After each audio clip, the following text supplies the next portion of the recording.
the business of gaming. Yes, yes. I'm excited too. I know you're excited and I'm excited. What's this? What is this? What's happening? Okay, I think it's chill. It's like the cam can't decide. Oh, I know what it is. There's the tiniest piece of fluff in front of the camera. Ha ha ha, solved. Clearly it's ghosts. You're not that far away, Austin. It was like dust. It was like a bit of dust that had wafted down. Clearly I've exposed how much dustiness there is. Fixed. Absolutely fixed. Hey, welcome, Grimskin. It's good to see you. The Defiance felt like Oblivion, so Cyrodiil, but Bretons originated in a high rock, but they lived in Oblivion. Or, I mean, well, not in Oblivion, but they lived in Cyrodiil. You know, like the player character could be a Breton. Ah, welcome, Grimskin. Yo, it's so good to see you. How's it going? Yeah, that's stereotyping. Exactly, yeah. You know, it could have been a Red Guard drummer or something. And they would have been great.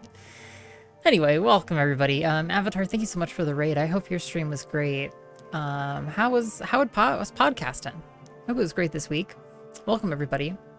Claire, thank you so much for being here. Austin as well. Thanks for vying to redeem the going live. I really appreciate it.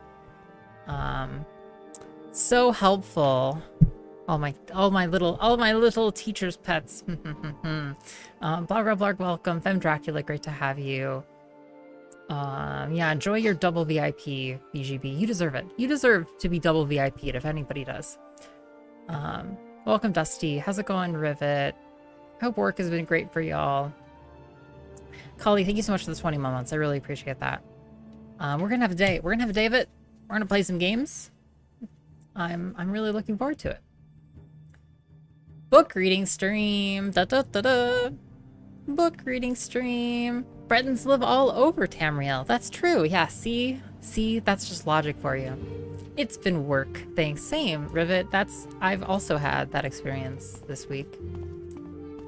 I also have, which is why I was just so tickled to be back.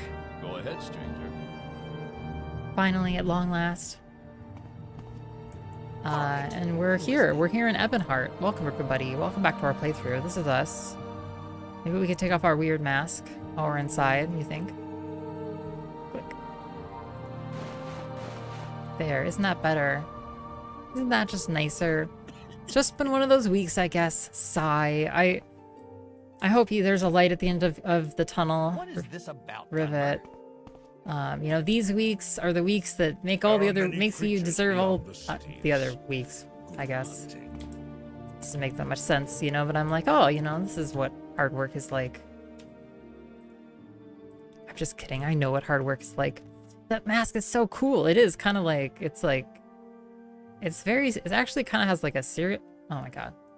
It has like a serial killer vibe to it a little bit, you know? Got like one, like magnifying goggle and one that's just like a different size. I wouldn't normally wouldn't say this to someone, but your face is so wrinkled. It is though, it is. We Bosmer take pride in our wrinkles. Yeah, lovely to have you, Grim. We're gonna read up a storm here. Well-balanced weeks are few and far between. Good luck.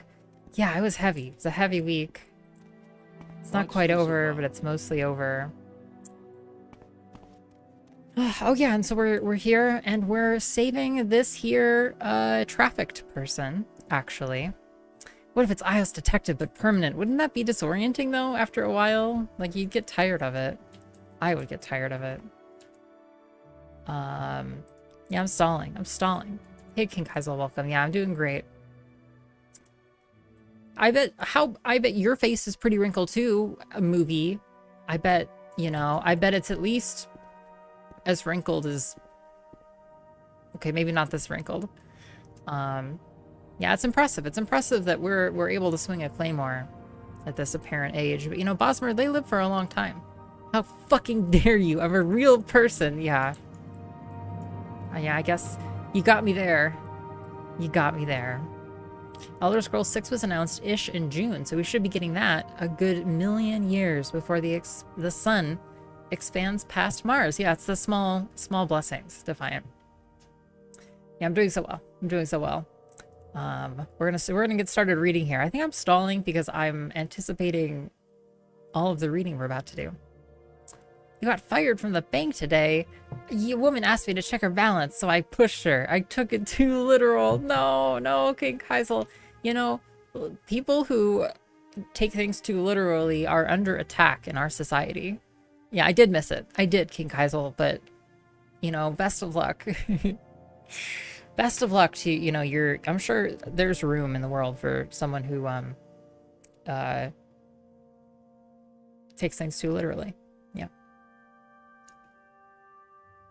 Well, it's a good place for people who have no subtlety. You know, maybe you could be like a traffic stop. Maybe you could be like you're like a school crosswalk guard, you know. At least she didn't press charges. Yeah, lucky you. Okie dokie. Hey, company guard, how's it going?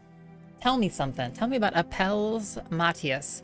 I think I saw him walking the battlements. You might check up there. Background. I am an Imperial Guard. Blades. The Blades are the Emperor's spies. They're everywhere, but no one knows who they are. Dark Brotherhood. Scum, all of them. If they're after you, friend, you'd better find yourself some help. Or write a will. Or both. House Redoran. They are the true warriors of the ancient Dunmer. Although House Halalu has adopted more of the Empire's ways. Hey, Ivy Page, welcome. What's up? I have more respect for the warriors of House Redoran. Latest rumors. I hear there's a secret organization called the Twin Lamps. It helps runaway slaves escape. It's against the law to aid runaway slaves. But I think slavery is wrong, and I can understand why these abolitionists would be willing to break the law. Hey, welcome, Euroflower. Lore. You know, there's a few more syllables and consonants. If you listen closely. This is the good stuff, Yarrow. This is what the people want to see. They want the lore, you know? Yeah. Great to see you. I hope you've had a great week. Nerevarine. It's the reincarnation of some dark elven hero supposed to come and drive the Empire out of Morrowind. Just some local superstition. But the temple says it's wicked and evil, and you'll be very sorry if you talk about it with the priests and temple guard. Rules. Uphold the law of the Empire. Praise the glory of the Emperor. Follow the orders of your superiors. Never assault a member of the Legion or steal from another member. Guard. Guards keep the peace and chase down criminals. Each district has its own guards. Legion troopers in Imperial districts, Ordinators in Temple districts, Redoran, Halalu, and Telvanni guards in their own Great House districts. Guards collect fines and compensation, or drag you off to prison if you can't pay. Okay, great. Great, now we know. Talk to that guard. We've talked to you. That's a locked door. We've talked to this person who is literally the know-it-all of Morrowind. Literally this person, I cannot express to you how many dialogue options this person had. It's astounding. Oh, is this a lore stream? I was hoping for the Lorax. No, that's next door. Oh, Morrowind lore. Let me tell you about how House Redoran feels about killing. According to House Redoran custom, killing is justifiable in war, self-defense, defense of property, affairs of honor, and house wars affairs. Other killings are foul murders and punishable by compensation, punitive labor, or in sanctioned house wars affairs by writ of assassination. Justifiable but unnecessary or cruel killing is scandalous, and grounds for sanction or expulsion. An opponent who yields may not be slain honorably. Okay. Yeah. God, we're reading so much text. Okay, Bolrin, you've got literally nothing to say to me, which I love. Okay, you, Shazgob Gro Luzgon. Tell me about your background. I am Shazgob Gro Luzgon, trader and underling of the East Empire Company. Cyrodiilic Brandy. Cyrodiilic Brandy, an invigorating and stimulating alcoholic beverage, is imported and expensive in Morrowind, but it is claimed to have none of the unpleasant side effects of other intoxicants. I hear it fortifies willpower and endurance. I don't know myself. I save this for paying customers. Flynn. Imported Cyrodiilic whiskey is called Flynn. This stimulating beverage is imported and expensive, but has none of the unpleasant side effects of other intoxicating beverages. A sharp boost in strength and willpower is what most people experience. Grief. The native Calmberry brand is locally called Grief. Grief is a strong stimulant, but like all intoxicants, it tends to impair physical coordination. That is, it makes you feel real strong, but makes you clumsy. Little advice. You want to know about traders and how they work in Morrowind? Talk to Nalian at the Gateway Inn in Sidrith Marah. He knows what he's talking about. Mazda. Mazda is a local beer brewed from fermented salt rice. Cheap, plentiful, and invigorating, this beverage is very popular, despite its dulling effect of wit and judgment. For the price, folks are willing to feel dumb and weak-willed, so long as they feel really strong. My trade. I'm a trader, a general merchant. I travel, look for opportunities to make a profit. I'm not making any trades at present. Oh, so not making any profit? Wait, but you're literally... Oh, they're not, actually. You drive a Mazda. No way. No way. So does King Kaisel, apparently. Is that a good, dependable, locally brewed beer for you as well, movie? Orc. They call us barbarians because we are brave in war and we laugh at hardship, but we have earned our citizenship by service in the legions, and we are as civilized as any race. We make the finest weapons and armor in the world, and our warriors are the bravest and toughest in Tamriel. Yeah, you should write a car commercial. Movie. I'm telling you. Good content. Shane. The native Calmberry wine is locally called Shane. Shane is a strong stimulant, but using it results in impaired judgment. You may gain a lot of endurance, but you won't be very smart. I feel like I haven't watched like TV in many years now, but like I bet there have been thousands, and like I bet they're just inundated in car commercials. Is how I remember watching commercials. And also literally every other kind of commercial, but car commercials just have like a specific narrative, you know? They're like soup, you know, and etc. Skooma. It makes me weak-willed and dulled in my judgment. Pretty good. Yo, but most people have to pay for that movie, and I guess you did too, but nice. Skooma is an illegal narcotic substance made from refined moon sugar. Criminals use it as a kind of currency. They say it makes you fast and strong, but clumsy and stupid. Of course, I want nothing to do with it. Sujamma. The local Dunmer liquor, Sujamma, is extremely potent, and indulgence results in elevated spirits and diminished mental faculties. Has a kick like a guar, very strong and just as stupid. Telvanni bug musk. Telvanni bug musk is an expensive perfume made from scent glands of Graysland's beetles. The substance is sold in sealed flasks and appears as a dark red-brown paste. The subtle but compelling fragrance is attractive to all mortal races and all sexes. Even a barbarian can be persuasive wearing this perfume. Cool. Thank you. Thank you, Shazgob Grozgon. Okay.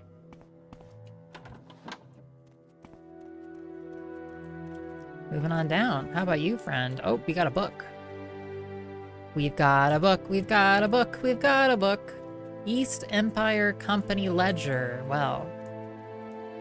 A Dance and Fire Chapter 6. Well. What do we have here? You've got content. Hey, Canctunian Pontius. I am Canctunian Pontius, Factor-in-Chief of the Ebonheart Agency of the East Empire Company, at your service. Okay. East Empire Company Ledger. You should get that bug musk. Yeah, I know. You rub it all over my, yeah, you know, my, you know, just a little touch here and a little touch here, just a little bit, you know, just it's like pheromones. You know, people, when I was a kid, I really thought pheromones would be a bigger thing in my adult life. Not so. East Empire Company Ledger is not in our book. Okay, well, now it is. East Empire Company Ledger. You don't drive a monster, you drive a Kia. Nice, King Kaisel, nice. What about that jump scare car commercial? Yeah, that was pretty, it's pretty spooky. Pretty innovative. This ledger records the items bought and sold by the East Empire Company here in Vardenfell. Dunzo, book read. Get read. Yo, hey, Abby, follow, welcome. Shane tastes like flat cola, though. Does it, Femme Dracula? Yeah, I wish I could get some bug musk. You know, get my pheromones all up in this shit. Yeah, see, that guy gets it. Fucking whistling at me. A Dance in Fire, Chapter 6. Okay. What have you got? Nice. So that'll be 4, 5, 6. A Dance in Fire, Chapter 6. We're gaming. You sure do love reading, iios. Someday you should read us a bedtime story and a slumber party stream. Isn't this a slumber party stream, King Kaisel? You know, now that you say it, you can get that much more iios content on the iios YouTube, which will include all of our Morrowind streams. Yes, you heard me. All of them. So if you've been enjoying the Morrowind read-through, you'll be able to listen to live it again and again on a wonderful, lovely place called YouTube. Before No Child Left Behind, even a barbarian can be smart. Yeah, they really let those kids down, movie. They really did. I bet you we know an orc that already knows everything in that ledger. Probably. Defiant. Probably. And they're just, you know, no, orcs don't get enough respect. To be honest, the orc genocide is not a joke. It's very serious. I've got a bug musk guy. What you need? Yeah. Hit me up in the DMs, Dusty. I'll place an order. Yeah. Well, I'm making dinner right now. Nice, wonderful. Whoa, YouTube on iios.com. Almost. Yeah, you exercise those critical thinking skills, King Kaisel, and you'll find your way to the iios YouTube. Welcome, Macario. It's good to see you. Are you doing a Christmas story stream again this year? You know, we'll do something. I don't know. It won't be a Christmas carol. DMs? You have Insta too? Almost. I have Discord. Well, maybe we'll do a different story. See, I would like to... Okay, if we're going to read a story this year, like we did last year, 2 years ago, or whatever, we need to pick a story that everyone is going to... I want to pick a story that has wide appeal, basically. So what book do we read on stream for the holidays iios story time extravaganza? That's the question. That is public domain and etc. Maybe we have a recommend a book redemption. You could start recommending books. Little Red Riding Hood. Okay, I appreciate it. Yeah, good recommendation, King Kaisel. Decimus Scotti sat down, listening to Leotis Juris. The clerk could hardly believe how fat his former colleague at Lord Atreus' building commission had become. The piquant aroma of the roasted meat dish before Scotty melted away. All the other sounds and textures of Prethala Hall vanished all around him, as if nothing else existed but the vast form of Juris. Scotty did not consider himself an emotional man, but he felt a tide flow over him at the sight and sound of the man whose badly written letters had been the guideposts that carried him from the Imperial City back in early Frostfall. "Where have you been?" Juris demanded again. "I told you to meet me in Fallen Esti weeks ago." "I was there weeks ago," Scotty stammered, too surprised to be indignant. "I got your note to meet you in Athe, and so I went there, but the Gajiti had burned it to the ground. Somehow I found my way with the refugees in another village, and someone there told me that you had been killed." "And you believed that right away?" Juris sneered. "The fellow seemed very well informed about you.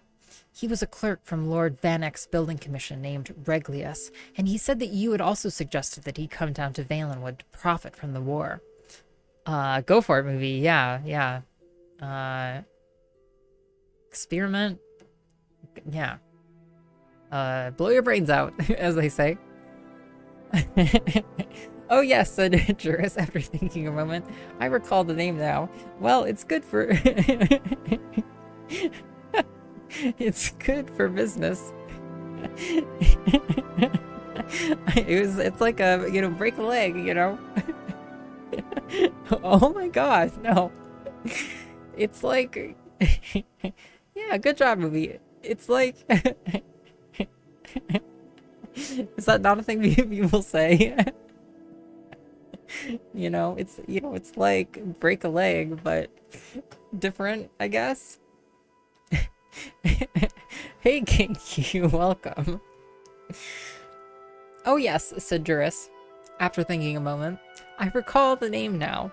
Well, it's good for businesses to have 2 representatives from Imperial building commissions here. We just need to coordinate all our bids, and all should be well. Reglius is dead, said Scotty, but I have his contracts from Lord Vanek's commission. Even better, gasped Juris, impressed. I never knew you were such a ruthless competitor. Decumus Scotty. Yes, this could certainly improve our position with the Sylvanar. Have I introduced you to Bast here? Scotty had only been dimly aware of the Bosmer's presence at the table with Juris, which was surprising given that the mayor's girth nearly equaled his dining companion. The clerk nodded to Bast coldly, still numb and confused. It had not left his mind that only an hour earlier, Scotty had attempted to petition the Sylvanar for a safe passage through the border back to Cyrodiil. The thought of doing business with Juris after all, of profiting from Valenwood's war with Elsewhere, and now the second one with the Somerset Isle, seemed like something happening to another person. You can call me Avatar, Movie, World, or DP, or Slice. Nice, yeah.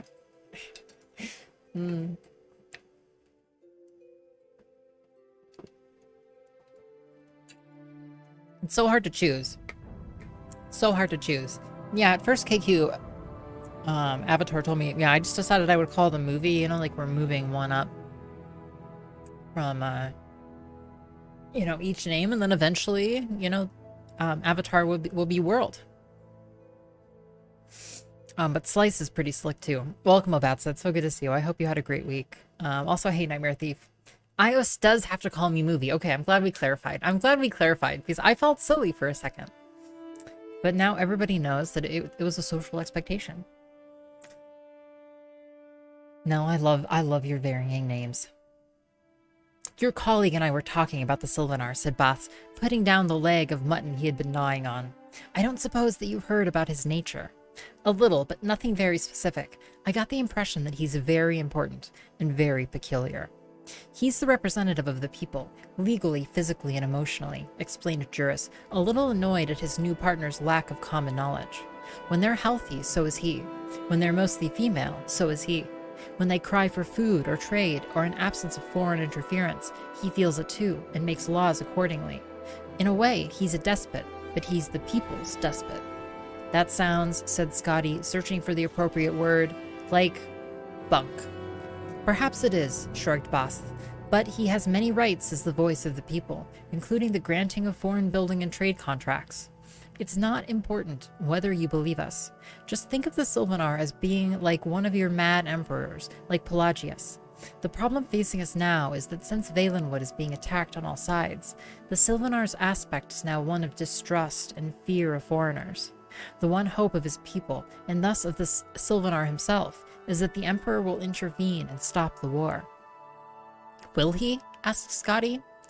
Yeah, thank you, Ovatsa. Yeah, I had a nice week. It has been very productive. It's been a bit of a grind. I've been working on bugs, slaying those bugs. Slaying bugs all day and all afternoon. Just been a heckin' time. It's been a tough one, actually. Some tough bugs. It's good to know. Sometimes it's good to know you can still be bested by mundane problems. You know as well as we do that the Emperor has not been himself lately. Juris helped himself to Reglius' satchel and pulled out the blank contracts. Who knows what he'll choose to do or not do? That reality is not our concern, but these blessings from the late good Sir Reglius make our job much simpler. Slay Queen! Yeah, Casey Nails. Rivet. Yeah, hell yeah. Casey Nails, yeah. They discussed how they would represent themselves to the Sylvanar into the evening. Scotty ate continuously, but not nearly so much as Juris and Bast. When the sun had begun to rise in the hills, its light reddening through the crystal walls of the tavern, Juris and Bast left to their rooms at the palace, granted to them diplomatically in lieu of an actual immediate audience with the Sylvanar. Scotty went to his room. He thought about staying up a little longer to ruminate over Juris's plans and see what might be the flaw in them, but upon touching the cool, soft bed, he immediately fell asleep. You've never been pested by a bug because I am the greatest programmer to ever live. In parentheses, true.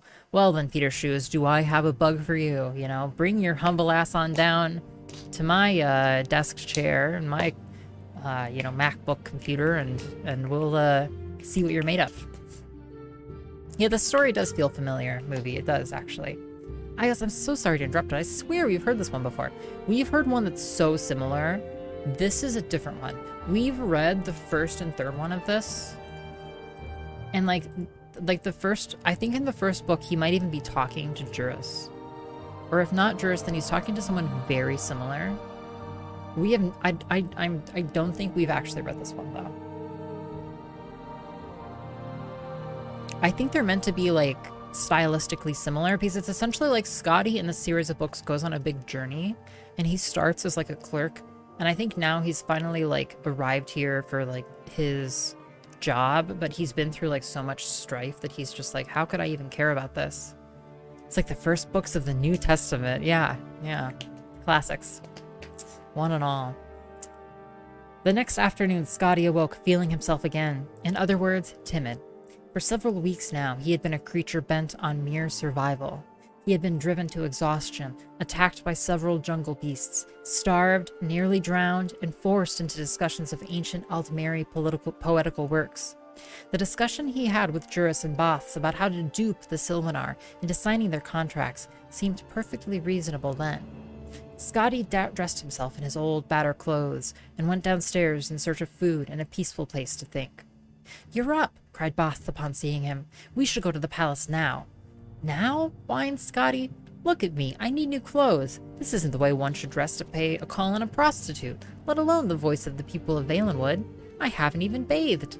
You must cease from this moment forward being a clerk and become a student of the mercantile trade," said Leotis Juris grandly, taking Scotty by the arm and leading him into the sunlit boulevard outside. "The first rule is to recognize that you represent to the prospective client and what angle best suits you. You cannot dazzle him with opulent fashion and professional bearing, my dear boy, and it would be fatal if you attempted to. Trust me on this. Several others besides Boths and I are guests at the palace, and they have made the error of appearing too eager." Wait.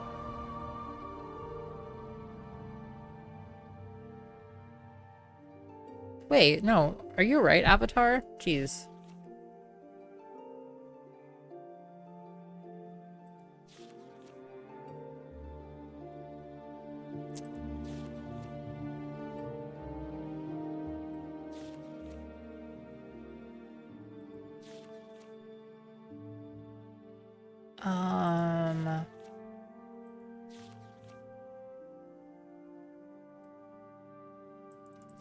I cannot remember. My mind sees around all corners. Goddamn. I feel committed. We probably read this one. Maybe I remembered in the back of my head that at least one of the books we had missed. I remember them being like, hey, you have to just go and like be normal. And then they're late. And there's no privacy. Okay, we have read this one. This bears ill omen for our Excel sheet being accurate. No, it doesn't. It doesn't. This is just... We've read... Now we've checked. Now we have it marked down in our sheet.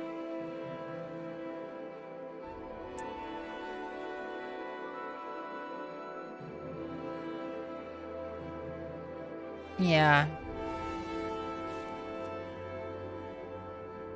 Yeah, so they sign all the contracts. Okay, great. And that's the end of it. Okay. Great. Great. Okay, now we know. Thank you. Thank you, movie, for saving us from our own Citizen. Disorganized nature. Go ahead. Everyone, movie was nice. Mark it down. Mark it down. All right, well, we explored this side of We explored this building. I guess we'll go in this building. Yes. East Empire North Warehouse. Yes, Okay, done hi. What do you want? Hi, Furiel. Altmer. We, Altmer, are proud, wise, and beautiful. The Empire is built on the arts, crafts, and science of the High Elves. Our pure blood protects us from disease and makes us superior spellcrafters. Guards keep the peace and chase down criminals. Cool. How about you? Thieves Guild. The Thieves Guild doesn't have public guild halls, but they do tend to gather at a single location, usually in a corner club or trade house in larger towns.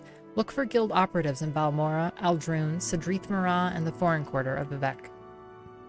It just... Cool. Fight well. Okay, so we've explored these So, two where are you buildings from? here, essentially. And I guess we're gonna head... All right, I'm listening. I guess we're gonna head over Let's here. hear. I suppose I could fine, spare Urshiel. a moment or two. Hey Trappy, welcome. Good to see you. We're gonna walk Yes. in this building. All Scooey, right, here we go. I'm listening. Anytime now. Oof, okay. Hi, Thorum Lalor. Welcome, Citizen Ios. Hi, Bosmer. We're small, sharp, and smart. We love wild creatures, wild beauty, and wild life, unlike our dull cousins. We are not very polite, but don't have to be, since we shoot straight and run like the wind. Cool. Hi, Silta Laura. You have nothing new to say. Lucky us. Okay. Oh, okay, so we come out here and we can walk upstairs.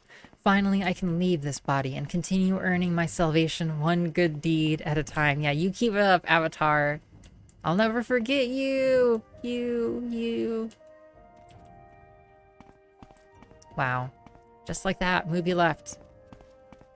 As unignominiously as he arrived. Cool. Okay, so we can walk up to the top here and look down at least. Okay, well I can't wait till the end of the game. Here's what I'm looking forward to. I can't wait till the end of the game until we literally can just like fly around with our like jumping skill.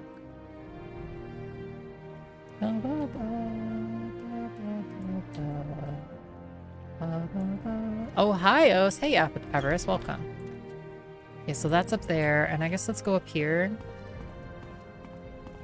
Is there anyone outside here? No, just us. And the big wide world. That was the boat we sailed in on. And that's Vivek. It looks nice at night, doesn't it? Who is this little cat person tailing you? So they're a drug mule movie. You know, they have 20 to 30, you know, bags of high-grade skooma in their, you know, intestines. And we've taken, you know, pity on them. Ahoy! We've taken pity on them and we decided to bring them here to one of their Argonian friends. Or not Argonian, sorry, Khajiit friends.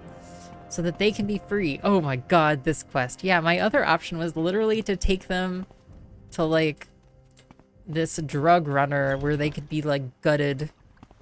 They were like, no, so-and-so will murder me if you take me there. Oh, okay. So it wasn't really much of a choice. I suppose We still haven't walked to the castle, but let's walk over here this way. I think the Khajiit or the Argonian quarter is over here. We are in fact headed to the Argonian quarter. Wow, pretty dark. Pretty dark indeed. Guess we'll go up here. Because the Argonian quarter, I believe, is the one that's actually trying to keep, you know, like help slaves, basically. Okay, we go up farther.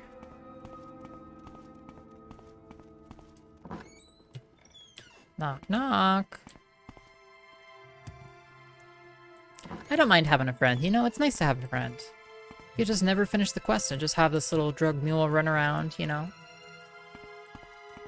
Popping out skooma from time to time. Seems like a win-win. Okie dokie. So, I don't think we want to go this way. We're a long way from the side of need. Yeah, it's true. I'm kidding. I'm kidding, Austin. It's not serious. Let's walk up to the castle. So we're looking actually for the Argonian mission. Let's hear it. Of this area. I think maybe it's in the back of the castle or something. You have my attention. Look at this badass moat they've got and stuff. Okay, it's a little sad, but it could be really awesome. Yeah, don't be mean to your cat, Avarice. That's not very nice. Oh, it's like a town inside of Ebonheart. That's sick. So let's go up here. Hawkmouth Towers. We'll go down first, I suppose. It just ends. It's just a little lair down here. This could be our home.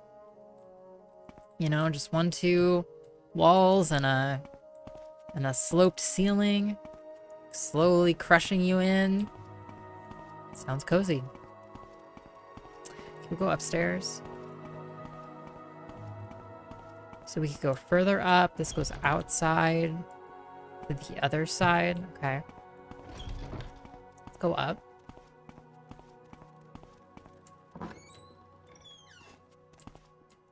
Anything up here? Not really much, but you can go up here. Beautiful, beautiful Castle Ebonheart.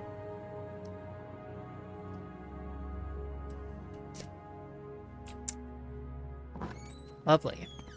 Yeah, it is pretty dark. It's actually, yeah, it's a pretty dark quest line. That they would be like, yeah, go ahead and sell this, you know, sentient as a slave. Maybe it's a test. It's a test of our ethics. The game is testing us. And if so, then I say, haha, because I have passed the test by not enabling human trafficking. Oh, okay, so now we're on the other side. We're over here. Okay, so we'll continue to follow Wooden Door to Ebonheart, Hawkmouth Legion Garrison. Now we're getting good. Hey, everybody. Popular place. What is this about? Welcome, citizen. I'm Ervona Barris. Fines and compensation. The punishment for criminals in Morrowind is typically fines and compensation. The fines are collected by the state. The compensation goes to the injured party or his kin. That may sound like a sweet deal. Kill an enemy, then pay the fine. But folks who have enough money to pay such fines are almost always house lords, and house wars customs mean the great house of the victim usually buys a writ with the Marok Tong to assassinate the murderer. So murderers pay, and then they get killed, too. Hey, Katanen, what's that silly Stellaris AI up to these days? I've played a lot, actually like a decent amount of Stellaris, like a couple 100 hours. Never won a game.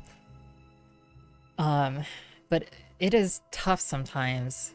The AI is like, I'm just really bad. I should just set it to like super easy mode. Because I just like, I play Stellaris in a way that makes me always lose. You know, I just want to turtle. The punishment for criminals in Morrowind is typically fines. Fines are collected by the state, and compensation is paid to the injured party or his kin. Latest rumors. Lately, the Ordinators have been taking verbal shots at the Legion guards. The Legion brass has got a muzzle on the troops, and they don't like it one bit. How about spells? Faction members only, Dark Elf. Okay. Ordo Legionis, which we have read. What are you up to? For all the white, yo, awesome outfit. Say something or move on. With an outfit like that, you must be doing very well for yourself. Can I help you? Abolitionists. Aiding an escaping slave is theft and a crime, since slaves are property in Morrowind. Well, don't notice Rabina then. Rabina is just a friend. A good close friend. Advancement. You have to sign up before I can give you a rank, Dark Elf. You want to join the Imperial Legion? Fines. Fines may sound like a sweet deal. We've read the exact thing already. Ghost Gate. Ghost Gate guards the only passage through the Ghost Fence and into the blighted region of Red Mountain. Like 300, at least 300. Little mini books, Trappy. Feel like a kid in like the 4th grade, you know? Doing my summer reading checklist. Have you tried out Slipways 4x minus the Exterminate? I have not, Austin. I will have to take a look at that on Steam. And that honestly, it sounds more up my alley. Like, I hate the part where you have to like sacrifice building your civilization in order to build an army to murder other people. Like, that just seems lame to me. I like the part in Stellaris where you find the secret technologies, and then also you like do all of the events with aliens and stuff. Like, I think that stuff is cool. So in that respect, I'm like not the exact target market for Stellaris, but I've still played a lot of it. Little secret. You want my advice, rookie? I've been around. I've risen to Knight Protector rank in the Legion by being smart and careful. And if I were you, I'd stay away from Daedric ruins until you have a little more experience and a heftier kit bag. Orders. You look like you can handle a sword. Want to join the Imperial Legion? Requirements. The Legion selects for endurance, the soldierly virtue, and responsibility. And personality, the citizen's virtue. For service in the Legion is the model for the duties of Imperial citizenship. As a trooper or knight, you must master the long blade, spear, and blunt weapons. You must block whatever blows you can, and take unblocked blows upon your heavy armor. The Legion recruit must also be athletic to evade, maneuver, and charge on the field of battle. Well, why the heck not? Join. Let's join up. All the garrisons are presently at full strength, except perhaps the Death's Head Legion at Fort Darius, and the West Gash near the village of Nisus. If you're interested, you'll have to talk to General Darius there. Okay, cool. This better be important. Cool, so, hello there, Ned Halord. Oh, you're already at war with one of the ancient races, and then the late game crisis, and what do your allies do? Aggro the other ancient race. Oh, amazing. Amazing, Katanan. And I bet they did it in a way that's just, like, really kind of half-assed. It's like they just, like, tickled the bear. Yeah.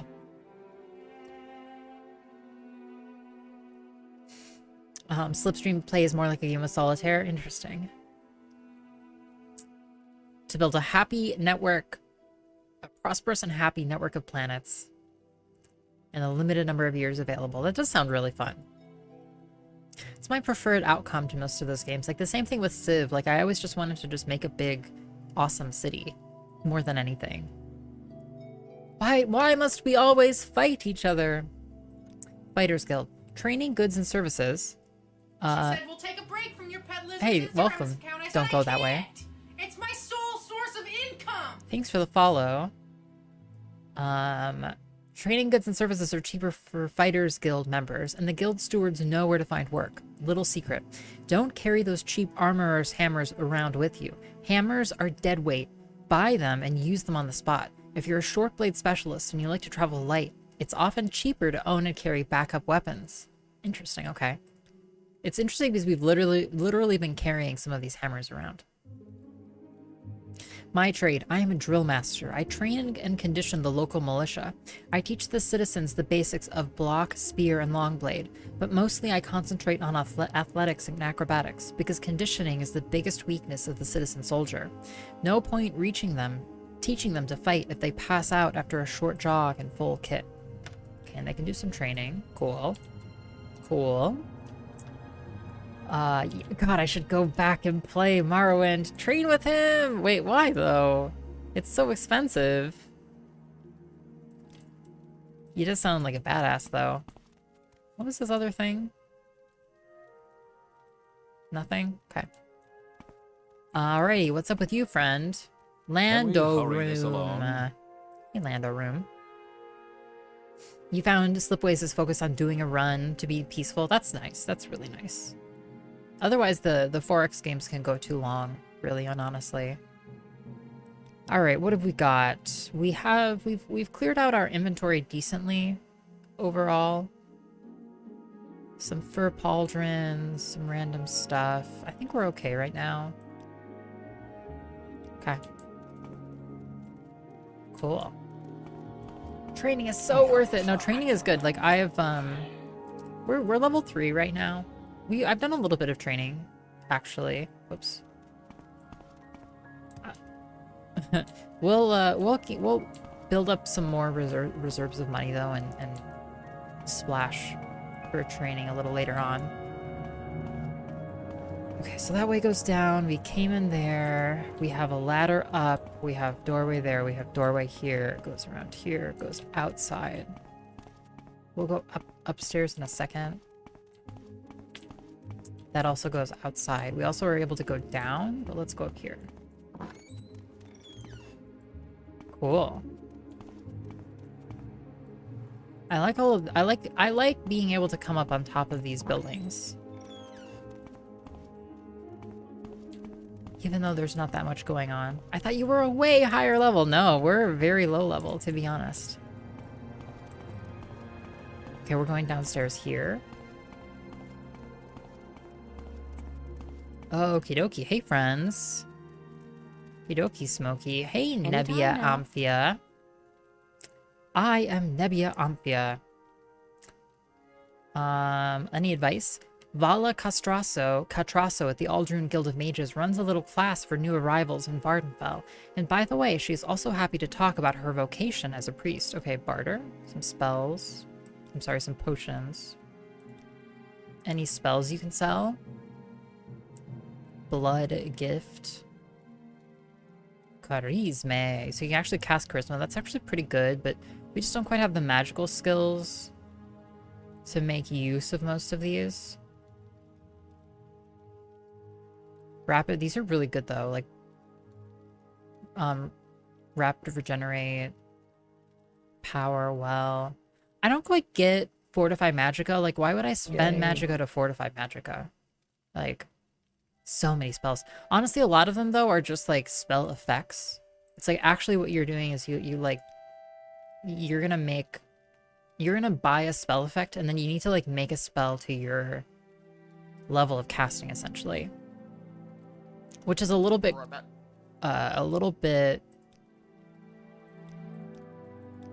costly. This better be important. But will eventually become really important, I think. Ribbit! Almsey, Fighters Guild. Training goods and services are cheaper for Fighters Guild members, and the guild stewards know where to find work. Okay, training? See, we're at like 5 with like blunt weapon and axe. Don't press your luck. You're on your honor. Banildil. Barter. Some more spells, or more potions and spells. Alad's Caliginy. Blind. A dire noise. Far silence. Great burden of sin. Hide. Poet's whim. Reflect. Gosh, okay. A lot of spells, nothing too exciting for us to nab. Okay, great. So this is like the Legion's bunkhouses and stuff. How about over here?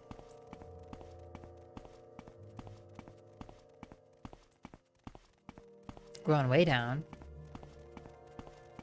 Real far down. Cool. Down several floors. Okay, this... Oh, hi. So these are the, prison area. Maybe we can talk to the prisoners, though? Knock, knock. Hi, can I talk to you? Josher. Josher wrote a stupid poem, and now Josher is in bad trouble. Oh, no. Yeah, I hate poetry, too. Whoops. Ashlanders hate foreigners. Most Ashlanders wish all foreigners and their false gods could be driven from Morrowind. At very least, Ashlanders wish the foreign devils would leave them in peace. Ashlanders think it shameful to attack unarmed persons, but they will kill without hesitation an armed person who offends them or their clan laws. No Ashlander is fool enough to make war against the Empire. However, if such a war might be won, many Ashlanders might cheerfully give their lives to win such a war. Blades. The Blades is a prestigious service order for citizens demonstrating the greatest loyalty to the Emperor. Is it Collie Josher, the author of the Limerick book? I remember that book. Actually, that would be a wild connection. I don't think we still have it. It does sound familiar here. I'm sorry. I have to search this. Josher Morrowind.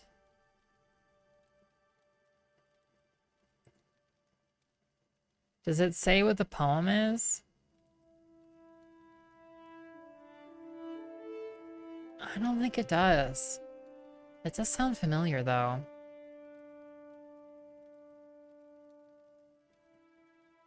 Huh. Huh. The Blades is a prestigious service order for citizens demonstrating the greatest loyalty to the Emperor. To be named for the Blades by the Emperor is a great honor, and publicly acknowledged members serve openly in noble courts and diplomatic posts. Privately, many Blades members act as the Empire's intelligence agency. Such agents conceal themselves with secret identities, operating in disguises as couriers, observers, and spies throughout the Empire. Khajiit loves sweets, especially the moon sugar. Nice. Cool. Hey friend, what's up with you? How's it going? Come on over here. Hey, welcome, Zeus. Yeah, it is the first playthrough. Sure is. Hey, Elodie Jess. I should be asking you what you're doing down here. Abolitionists. The Twin Lamps is a secret, illegal organization dedicated to the abolition of slavery, and in particular to aiding runaway slaves escape to freedom. Breton. We Bretons are natural magicians and born with a high resistance to destructive and dominating spells. Many great sorcerers have come to our home from our home province of High Rock. Yeah, thank you, KQ. Yeah, it's a little weird, Zeus, King of Olympus, to come in with a sweetheart. It's not really gonna fly. Hey, Noring, welcome. Welcome, prisoner. Okay, so that goes outside. Almost got a full house in here. I bet that's our cell. I bet this is where we would go if we got locked up. We got a whole pile of swords down here. It looks like you are a blacksmith. This Go better ahead, be stranger. important. Cerolus Sakis. What do we got? Latest rumors. I've heard there's a shrine to Sheogorath hidden in Vivek. Some claim to have spoken to the Daedra Prince, but they must be madmen. At least they are now. Barter. Can buy a gold armor outfit. Seems excessive, but also, and it's medium armor too. This is actually like very strong in terms of our armor rating relative to the other stuff we've seen. A silver helm. Glass arrows. Cool, cool. What is armor exactly? It's like, it's just maintenance. It's literally just to like maintain your weapons and stuff. Seems great. Okay. Dig it. Gold armor is DLC-esque. Chest marked evidence. Cool. Not actual DLC, whoops, but a mod the devs made post the game coming out. Interesting. It looks snazzy. Dude has horses on his armor. Nice, yeah. You love to see some embroidery. I'm sorry, he actually did. I actually did not see he had horses on his armor. That gold armor reminds me of some that we saw If in I can help, I will, Elden but Ring. Don't take too much time. I need to see your armor. Oh, it's literally on the front of it. Yeah. Any time now. Yeah, no worries, my friend. I'm just taking in the beautiful handy God, I can't fucking speak tonight. The beautiful craftsmanship on this here chest of yours. I love it. It's amazing. Yeah. Thanks. Top notch. Okay. Sculpted pecs. Yeah. You know, there's a lot of hotties in Morrowind. This Mark better my be words. important. Okie doke. So we've made it You have something through. to say to me? Hey, Wayla, welcome. We've made it through the Legion area at least.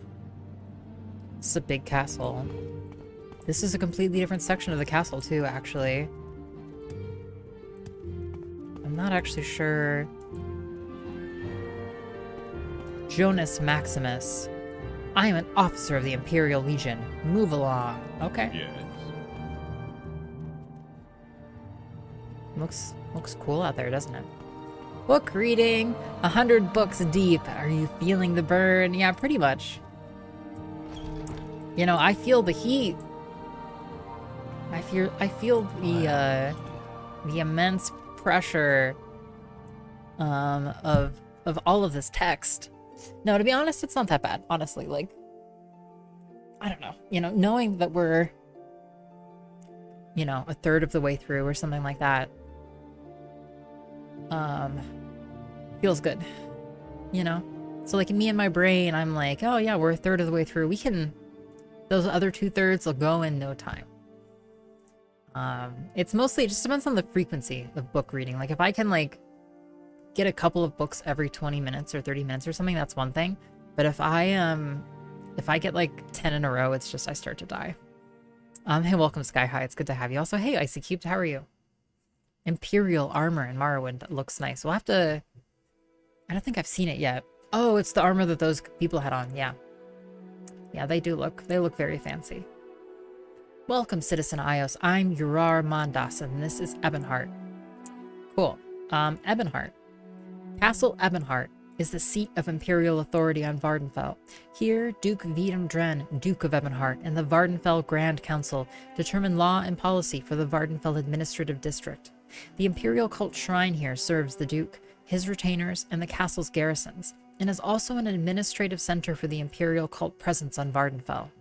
A unit of the Imperial Guard protects the Duke, and the Hawkmoth Legion is also garrisoned within the walls of the castle. Because the East Empire Company is chartered directly by the Emperor, its offices, warehouses, and docks are adjacent to the castle, and its security is assured by the Imperial garrisons. The provinces of Skyrim and Blackmarsh maintain diplomatic missions within the walls of Castle Ebonheart to ensure that their political interests are respected by the laws and policies of the Duke and Grand Council. I hope you find out which one is the eldest scroll. Yeah, once I get my Elder Scrolls degree, my postdoctorate in elder studies, I'll let you know, Sky High. Yeah, bookshops scare the hell out of me, Collie. House Redoran. We of House Redoran have the honor of serving the greatest and most noble house, for we are righteous warriors and hereditary defenders of Morrowind. I do deserve a big pizza, Trappy. I deserve like 8 big pizzas for all the reading I've been doing. Hey, welcome to Strar. It's good to see you. Yeah, I heard that too, Hoyla. I heard that was just some random bullshit. They were like, this is the lore. And suddenly it became like, it became like the prefix of the whole series. It's funny how stuff like that happens. I've heard this little advice before. If you accept a task from a superior, you are honor bound to complete it. But unless there is a deadline or an issue of honor, you are not supposed to die trying. Use common sense. If you find you are not yet ready to face a challenge, be patient, train, outfit yourself, and revisit the task at a later date. Hey, welcome, Black Baby. Little secret. If you help someone, they'll remember. If you're loyal to others, they'll be loyal to you. Mamma mia! Mamma mia! You know the right thing. Do the right thing. You know the right thing. Do the right thing so you'll never regret what you've done. Okay, okay. Oh my god. Hey, Doom. My trade. I'm what they call a crusader. Crusaders used to be called warriors in service to a cult, but now any heavily armored warrior with a good cause calls himself a crusader. My good cause is hunting down necromancers and witches and bandits and other malefactors, and I do well by doing good. Salvage on arms, armor, and goods taken from malefactors earns me a good living. I'm tough and strong, so I wear heavy armor and use blunt weapons, and I won't fight with worn weapons or worn armor, so I'm my own armorer. Hey, welcome, Yimiones. Rules. Steal from your kin, strike your kin unprovoked, or murder your kin, and you shall be cast out from us and called our enemy. Do not break your word of honor. Know your place, serve your superiors, and do your duty to your house. Respect the teachings of the tribunal. Defend your house, your people, and your honor. Because we asked him to, because we're you know, interrogating this person about their values and ethics, and they're, you know, giving us a whole spiel. Someone in particular. The Duke and the Grand Council members are here. Rufinus Alcius is the Imperial Magistrate. Cavortius Albusian is the head of the Imperial Guard. Duke Dren's Palace Guard, Ferald the White, Knight Bachelor of the Imperial Legion, is the head of the Hawkmoth Legion garrison. Lalasha Varian is the head priest of the castle's Imperial Cult Shrine. The wealthy Canctunian Pontius is the chief factor and banker of the East Empire Company. Rufinus Alcius. I don't trust you enough to talk to you about that, okay? Soul sickness. Madness is a sickness in the soul. It comes from a lack of faith and a love of sin. All this talk of bad dreams and bad omens, superstition, it's just a sign that people have abandoned the temple and fallen into greed and wickedness. Hey, Mythunderray, welcome. How are you? Also welcome, Plain True. It's good to see you. I feel like they're elf-splaining. Yeah, a little bit. They're a little superior about it. You know, their giant frown doesn't help them. Doesn't help their case. Telfir is Devaith Fear's tower. The only way to get there is to swim straight southwest from Sadrith Marah. Let me mark it on your map in case you get lost. Well, thank you. Okay, goodbye. So before we walk through the big fancy area, I want to walk back, and I want to walk through the rest of the castle. There are a couple of people I want to find in here. One thing I respect the game for is that most of these spaces seem at least mostly accurate in terms of, like, here we can walk in this area. Go in the towers. Streamer is asking questions. He's just answering, yeah. Inputs and outputs. We go back out here. Okay, that continues to wrap around. Let's go back in and go up higher. Oh, that's a frown. Here I was thinking it's a scowl. Yeah, potato, potato. Interesting. Okay. So that goes out to the other side. We'll come back there. Somebody told us one person would be up on the battlements. We have not... It just ends? Okay. Well, we can't go to the top of that one. How about over here?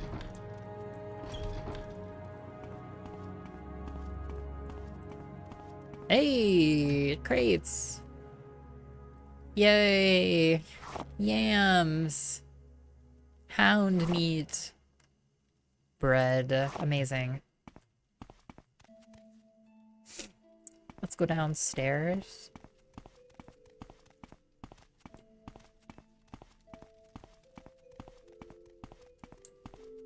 Will this come out at ground level? No way! Where does it go? You got lost in these forts plus the loading times? Oh nice, we found a chest down here. Sick. This mod has some... yes, some containers do have animations. Yes. Perfect. Yeah, you found it. It's a pretty small set of mods. I didn't want to, like, go really heavy with them, but it does add, like, also, like, herbalism or picking herbs has a similar animation. There we go. Holy shit. There's a dwarven claymore in this here box. Yo, it's better. Yo, this is awesome. Okay, we got a sword upgrade. It's heavy as hell, but that's cool. Okay. That's an upgrade. Also 350 septums is massive. 2 rubies, 2 pearls. Jesus.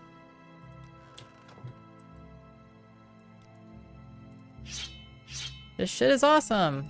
Look at this. Shing. Yo, it's huge. Massive. Oh. Oh, it's amazing. Wow, game is great. Yo, and there's a ton of really heavy stuff here. If we wanted it, we could get an extra steel halberd and some steel armor. Okay, well, good to know. Big sword, huge. It's a big upgrade. Why are we being followed by the metaverse version of Maik the Liar? You know, this person, Rabina Defiant, needs our help, okay? They were rudely taken advantage of, and now their rectum is filled to the brim. with skooma, okay? And, you know, we're here to help them with this problem. Because we're a good friend, okay? We're a friend to Khajiits everywhere. And especially this one. Okay, so this wraps around. Let's just keep walking around the border here. Oh, it actually ends. Oh, I got. Okay. Yeah, no wonder you would get lost. Like, some of these areas are just, like, pretty mystifying. Okay, so if I go down here... Yes, and now we're back out. Okay, great. Weird to keep building the stairs, I think. Yeah. That's not how stairs are used, Todd.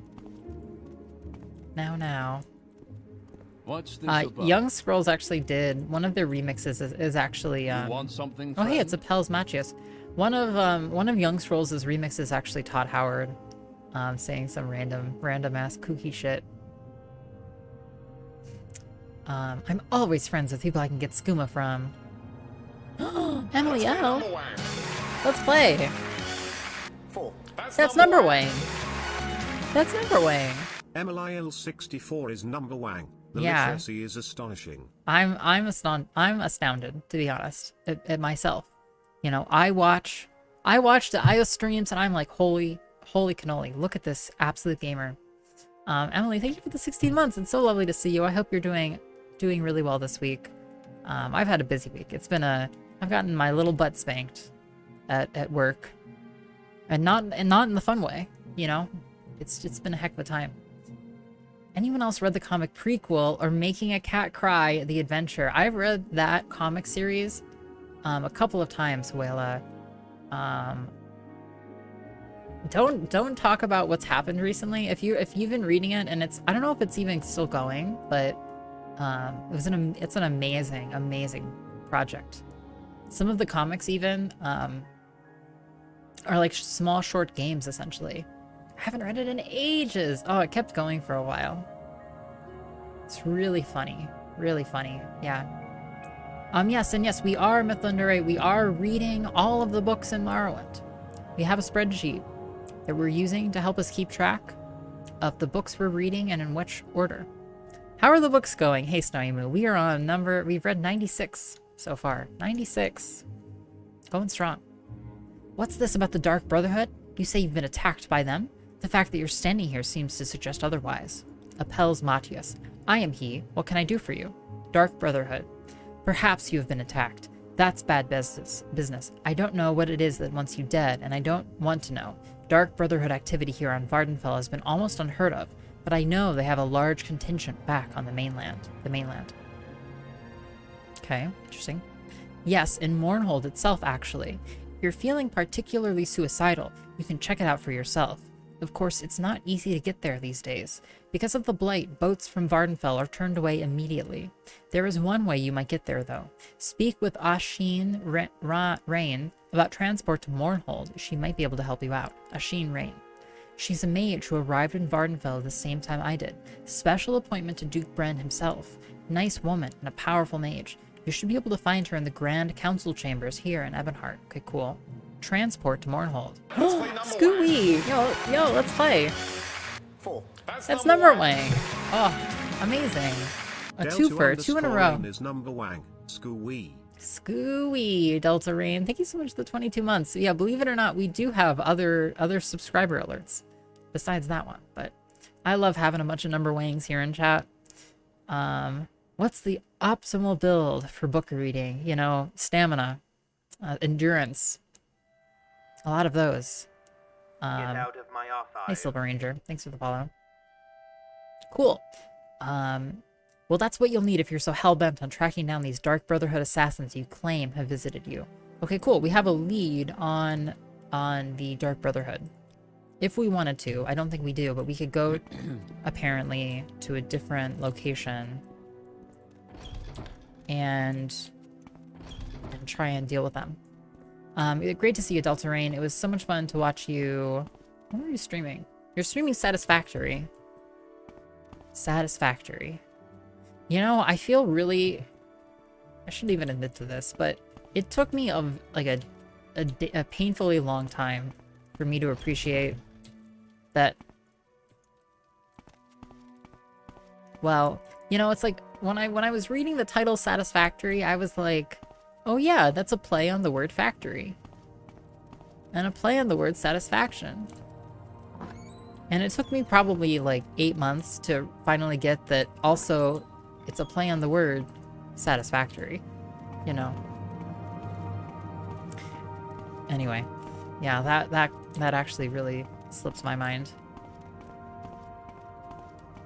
You know, you ever have a dawning moment of realization that you feel ashamed of? You know, you're like, oh, okay. Oh dear. Yeah, it's like feeling anti-clever. Villamon. That's because satisfactory isn't in your vocabulary, iios. Well, scooey, you're damn right, Delta Rain.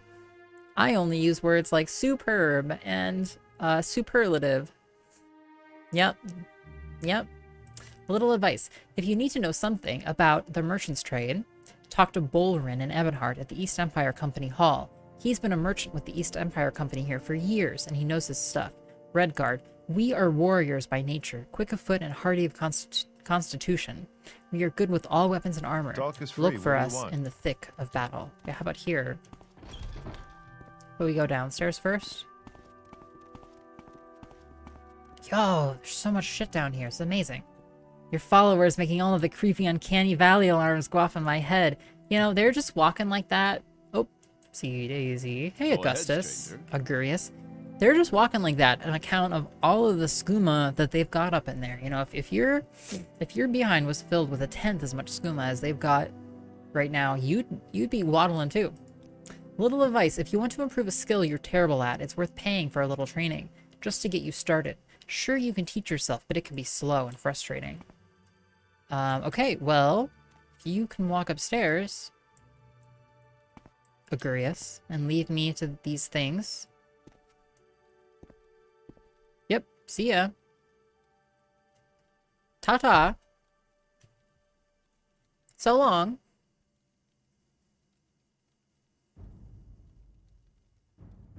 Seriously now, I don't think that he was idling down here before. There we go. Okay. Okay. So I need, yes, Apprentice's Probe. Okay.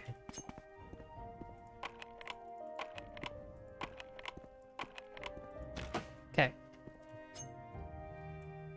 Yeah, so everything's fine.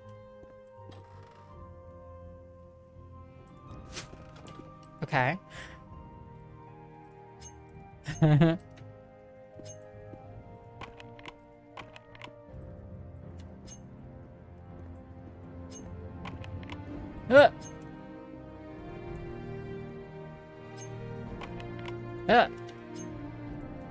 Nothing happening down here.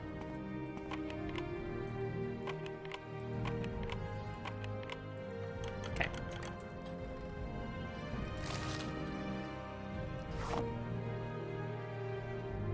Okay, there's spears down here. Okay, here. More weapons. A lot more weapons if we really wanted to get right to it. Okay, so we could liquidate a bunch of that stuff if we really wanted to. Shadows through the floor. Yeah, it was one of the small things that What's this about? the game was like, FYI, this will happen. Or at least the Open Morrowind modding guide was like, yeah, you'll have to get used to that.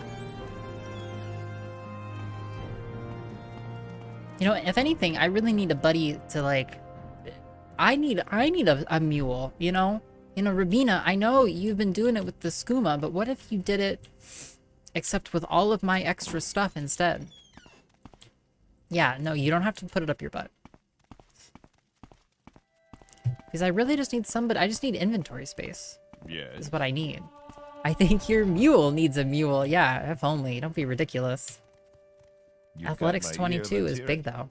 More subtly, it's also a play of the phrase, spiders with cat masks on. I'm sorry, Katanen, are the cat masks supposed to reduce the arachnophobia or just massively enhance it? I can't really tell.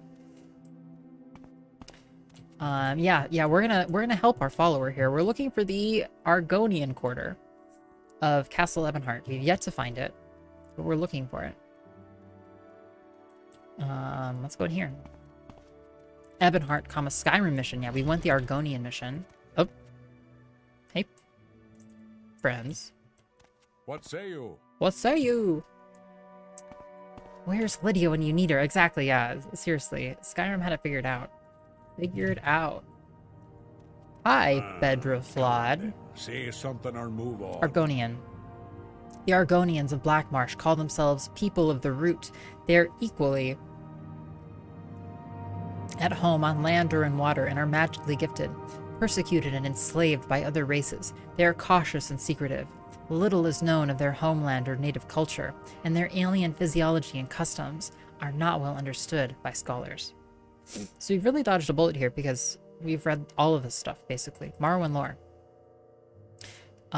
It's just filler text. Okay, we've literally read all of those things. You've got a Nordic battle axe. You've got a bunch of chests. Some other nice stuff. Bloody scamps, I could skin them all. You don't say. I spy with my little eye a couple of books. Don't press your luck. So every You're on book your is honor. including every dialogue option. Yeah, it's a good call out, Mithundere. Yeah. How do we feel about that? I do occasionally skip a couple of dialogue options, but by and large, I don't. And, you know, I don't want to be a show-off, you know, Mithundere, you know? We're already reading every book. Do we really need to emphasize that we're reading every piece of text? Even the secret glitch books, one thing at a time, Heatender. One thing at a time. Marksman weapons. Short bows and long bows use arrows. Crossbows use bolts. Bows and crossbows are more cumbersome. Two-handed weapons, but more effective. Throwing stars and throwing knives are fast, light, one-handed attacks, but less damaging than bows and crossbows. Yeah, what Delta said. You know, I'm going to read every piece of text in the game, but I'm not going to do that in a showy way. You know, I'll show off about reading every book, but I don't need to show off about reading all of the text. That's just how we play games. Morag Tong. The Morag Tong is an assassin's guild sanctioned by the Empire to provide 3 varieties of execution. Public executions, private executions, and house war executions. Slick. Alright, The Wolf Queen, Book 2. A Dance and Fire, Chapter 4. We have 2 new books. Looks like this one will give us an attribute point. So exciting. You have gained knowledge from this book. Your hand-to-hand skill increased to 12. The Wolf Queen, Book 2. Yeah, I couldn't join the Morag Tong when I went over there. It wouldn't be under the, would it? Oh, here it is.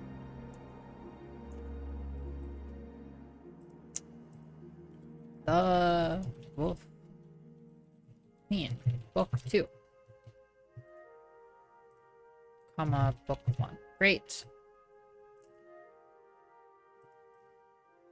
Ba-ba-ba-da-ba-ba.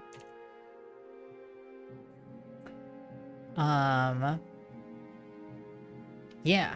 Cat mode is still creepy in its own way, though, but allowed you to continue playing. It was a mixed result. A larger variety of cats did trip your threshold for your arachnophobia, and cat mode helped. Nice. Yeah, it's a bold decision to include spiders in your game. Just like the amazing Twitch emote. Oh shit, what was it called? I love that they still have it. Oh damn it, I fucked it up. Hype creep! Blah, blah, spiders!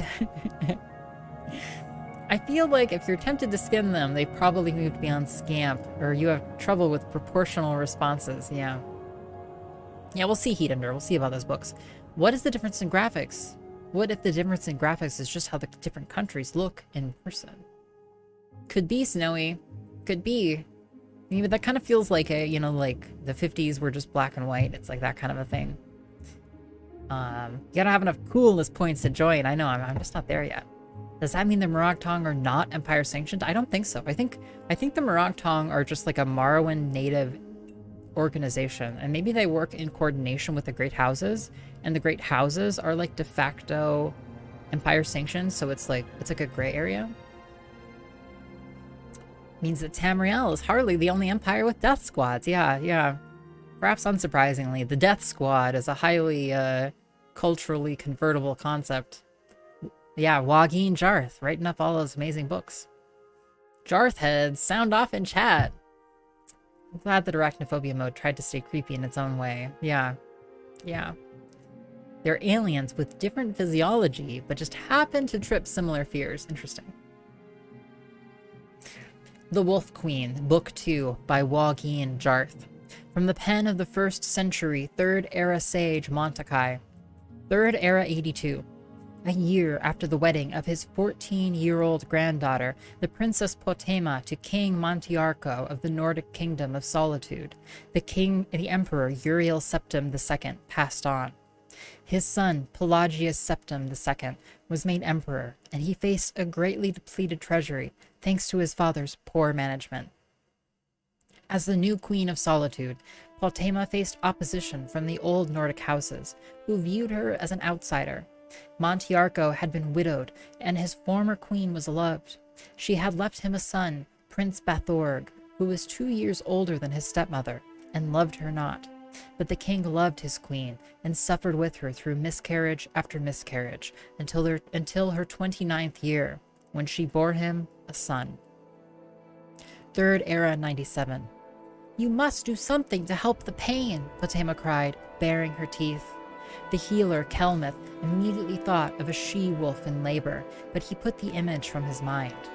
Her enemies called her the Wolf Queen for certus, but not because of any physical resemblance. Your Majesty, there is no injury for me to heal. The pain you feel is natural and helpful for the birth. He was going to add more words of consolation, but he had to break off to duck the mirror she flung at him. I'm not a pig-nosed peasant girl, she snarled. I am the Queen of Solitude, daughter of the Emperor. Summon the Daedra. I'll trade the soul of every last subject of mine for a little comfort. My lady, said the healer nervously, drawing the curtains and blotting out the cold morning sun. It is not wise to make such offers, even in jest. The eyes of oblivion are forever watching for just such a rash interjection. What would you know of oblivion, healer? She growled, but her voice was calmer, quieter. The pain had relaxed. Would you fetch me that mirror I hurled at you? Are you going to throw it again, Your Majesty? Said the healer, with a taut smile, obeying her. Very likely, she said, looking at her reflection. And next time I won't miss. But I do look fright. Is Lord Vaken still waiting for me in the hall? Yes, Your Majesty. Well, tell him I just need to fix my hair and I'll be with him. And leave us. I'll howl for you when the pain returns. Yes, Your Majesty. A few minutes later, Lord Vaken was shown into the chamber. He was an enormous, bald man whom friends and enemies called Mount Vaken, and when he spoke it was with the low grumble of thunder. The queen was one of the very few people Vaken knew who was not the least bit intimidated by him, and he offered her a smile. My queen, how are you feeling? He asked. Damned, but you're looking like springtide has come to Mount Vaken. I take it from your merry disposition that you've been made war chief. Only temporarily, while your husband, the king, investigates whether there is evidence behind the rumors of treason on the part of my predecessor, Lord Thone. If you've planted it as I've instructed, he'll find it. Potema smiled, propping herself up in the bed. Tell me, is Prince Bathor still in the city? What a question, Your Highness. Yeah, hell yeah. Shake that Luigi booty, Mithundere. What a question, Your Highness. Laughed the mountain. It's the tournament of stamina today. You know the prince would never miss that. The fellow invents new strategies of self-defense every year to show off during the games. Don't you recall last year where he entered the ring unarmored and after 20 minutes of fending off 6 bladesmen, left the games without a scratch? He dedicated that bout to his late mother, Queen Amadetha. Yes, I recall. Was she talking about Daedra scamps? Yeah, she's invoking the Daedra. It's pretty scary, yeah. The eyes of oblivion are just waiting, they sure are. They sure are defiant. They're just waiting for some evilness to be afoot. I'm back. We read any new books? Not really. He's no friend to me, or you, your highness, but you must give the man his due respect. He moves like lightning. You wouldn't think of him, but he always seems to use his awkwardness to his advantage, to throw his opponents off. Some say he learned the style from the orcs to the south. They say he learned from them how to anticipate a foe's attack, by some sort of supernatural power. There's nothing supernatural about it, said the queen, quietly. He gets it from his father. Montiarco never moved like that, Bakenshot chuckled. I never said he did, said Patema. Her eyes closed and her teeth gritted together. The pain's returning. You must fetch the healer, but first I must ask you one other thing. Has the new summer palace construction begun? I think so, your highness. Do not think, she cried, gripping the sheets, biting her lips so a stream of blood drips down her chin. Do! Make certain that the construction begins at once, today. Your future, my future, and the future of this child depend on it. Go! 4 hours later, King Montiarco entered the room to see his son. His queen smiled weakly as he gave her a kiss on the forehead. When she handed him the child, a tear ran down his face. Another one quickly followed, and then another. My lord, she said fondly, I know you're sentimental, but really, it's not only the child, though he is beautiful, with all the fair features of his mother. Montiarco turned to his wife sadly, his aged features twisted in agony. My dear wife, there is trouble at the palace. In truth, this birth is the only thing that keeps this day from being the darkest in my reign. What is it? Something at the tournament? Patema pulled herself up in bed. Something with Bathor? No, it isn't the tournament, but it does relate to Bathor. I shouldn't worry you at a time like this. You need your rest. Sanguine and Nocturnal are kind of chill. Yeah, they're the chill gods. Mostly. 4-hour labor sounds like a breeze. Yeah, that's just a long, that's just a long raiding session. Yeah. Yeah, I bet I've done World of Warcraft raids that were harder than that. Childbearing.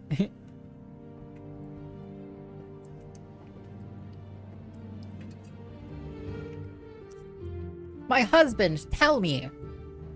I wanted to surprise you with a gift after the birth of our child, so I had the old summer palace completely renovated. It's a beautiful place, or at least it was. I thought you might like it. Truth to tell, it was Lord Vaken's idea. It used to be Amadatha's favorite place. Bitterness crept into the king's voice. Now I've learned why. What have you learned? Asked Patema quietly. Amadatha deceived me there, with my trusted war chief, Lord Thone. There were letters between them, the most perverse things you've ever read, and that's not the worst of it. No? The dates on the letters correspond with the time of Bathor's birth. The boy I raised and loved as a son. Montiarco's voice choked up with emotion. He was Thone's child, not mine. My darling, said Patema, almost feeling sorry for the old man. She wrapped her arms around his neck as he heaved his sobs down on her and their child. Henceforth, he said quietly, Bathor is no longer my heir. He will be banished from the kingdom. This child you have borne me today will grow to rule Solitude. Oh, so she planted the evidence. What? She did this. Patema's whole plan is coming to fruition. On a related note, does anyone know how to annul a marriage? Is it different if a goat is involved? I think you just have to check your local laws and jurisdictions, And yet I hesitate. That's fine, Austin. That's fine. I don't need to be remembered for my ridiculous BS, I say. And perhaps more, said Patema. He is the Emperor's grandson as well. We will name him Montiarco II. My darling, I would love that, said Patema, kissing the king's tear-streaked face. But may I suggest Uriel, after my grandfather the Emperor, who brought us together in marriage. King Montiarco smiled at his wife and nodded his head. There was a knock at the door. My liege, said Mount Vaken, his high prince Highness Prince Bathor has finished the tournament and awaits you to present his award. He has successfully withstood attacks by 9 archers and the giant scorpion we brought in from Hammerfell. The crowd is roaring his name. They are calling him the man who cannot be hit. I will see him, said King Montiarco sadly, and left the chamber. Oh, he can be hit all right, said Potema wearily, but it does take some doing.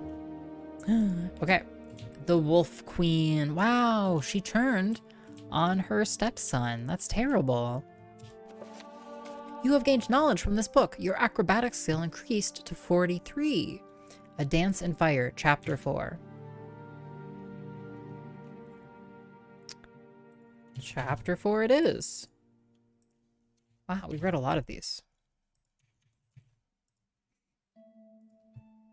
Seems great. This brings us up to, whoops, 98 books read. We're so close. They were exchanging chapters of the lusty Argonian maid. I know, they mentioned all of the smutty content and then they just elided past it, you know, with nary an additional word. In a former friend's case, it basically, just required his wife sleeping with everyone in the city but him, to have, to annul a marriage, yeah. Interesting. Is that all it takes? A Dance in Fire, Chapter 4, by Joaquin Jarth. 18 Bosmeri and 1 Cyrodiilic former senior clerk for an Imperial Building Commission trudged through the jungle westward from the Xylo River to the ancient village of Vindisi. For Decumus Scotti, the jungle was hostile, unfamiliar ground. The enormous, vermiculated trees filled the bright morning with darkness and resembled nothing so much as grasping claws bent on impeding their progress. Bang a city, lose a husband. Yeah, it's true. I'm pretty sure they put that, I'm pretty sure I read that in Chicken Soup for the Soul. Even the fronds of the low plants quivered with malevolent energy. What was worse, he was not alone in his anxiety.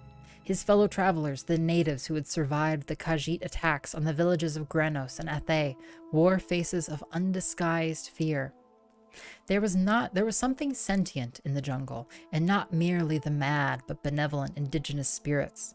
In his peripheral vision, Scotty could see the shadows of the Khajiiti following the refugees, leaping from tree to tree. When he turned to face them, the lithe forms vanished into the gloom as if they had never been there. But he knew he had seen them, and the Bosmeri saw them too, and quickened their pace.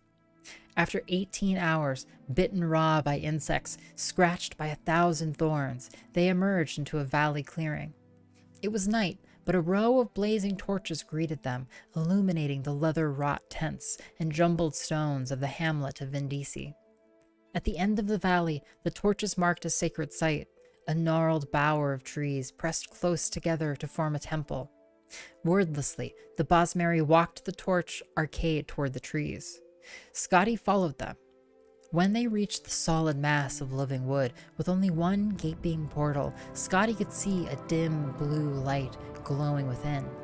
A low, sonorous moan from 100 voices echoed within. The Bosmeri maiden he had been following held out her hand, stopping him. You do not understand, but no outsider, not even a friend, may enter. This is a holy place. Scotty nodded and watched the refugees march into the temple, heads bowed. Their voices joined with the ones within. When the last wood elf had gone inside, Scotty turned his attention back to the village. There must be food to be had somewhere. A tendril of smoke and a faint whiff of roasting venison beyond the torchlight led him.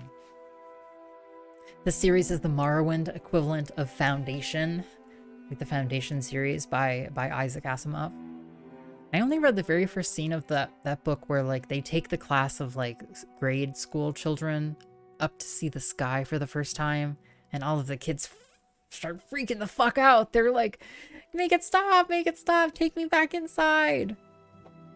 I don't really know much about Asimov. I've heard a lot of like questionable things about Asimov and his writing, and like he's like not very kind to women in general, but I thought that was kind of a cool scene. And that was all I read of Foundation. Satyrs and myth kind of implies things about goats. Yeah, I guess I hadn't thought that much about it, Katanen. Yikes. You should check out at least the first 6 books. Light commitment. Nice. Nice, but that's a high recommendation coming from friend of the stream movie. Good evening. Wait. There were 5 Cyrodiils, 2 Bretons, and a Nord. The group gathered around a campfire of glowing white stones, pulling steaming strips of meat from the cadaver of a great stag. At Scotty's approach, they rose up, all but the Nord, who was distracted by his hunk of animal meat. Good evening. Sorry to interrupt, but I was wondering if I might have a little something to eat. I'm afraid I'm rather hungry after walking all day with some refugees from Grenos and Athe. They bade him sit down and eat, and introduced themselves. So the war is back on, it seems, said Scotty amiably. Best things for those effete do-nothings, replied the Nord in between bites. Or is it effete? Or is it effete? Effete? I think it's effete. He's just one of many sci-fi writers that's a product of his era in too many ways. Not necessarily awful, just like not exceptional in overcoming awful milieu. Yeah, I feel like there's another sci-fi author I've heard similar things said about. Maybe I'll remember the name.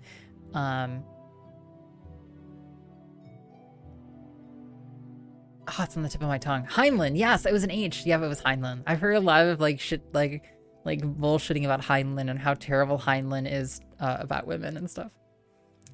Feet. Okay, great. Thank you, Jay Foddick. Now, today I learned. Best things for these effete do-nothings, replied the Nord in between bites. I've never seen such a lazy culture. Now they've got the Khajiit striking them on land, and the High Elves at sea. If there's any province that deserves a little distress, it's damnable Valenwood. I don't see how they're so offensive to you, laughed one of the Bretons. They're congenital thieves, even worse than the Khajiit because they're so blessed meek in their aggression. The Nord spat out a gob of fat which sizzled on the hot stones of the fire. They spread their forests into territory that doesn't belong to them, slowly infiltrating their neighbors, and they're puzzled when elsewhere shoves back at them. They're all villains of the worst order. Wow, classic Nord. Just classic Nord things. Show a feat! No, it's against TUS.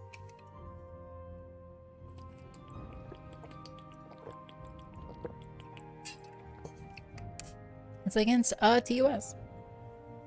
What are you doing here? Asked Scotty. I'm a diplomat from the court of Gehenna, muttered the Nord, returning to his food. What about you? What are you doing here? Asked one of the Cyrodiils. I work for Lord Etreus' building commission in the Imperial City, said Scotty.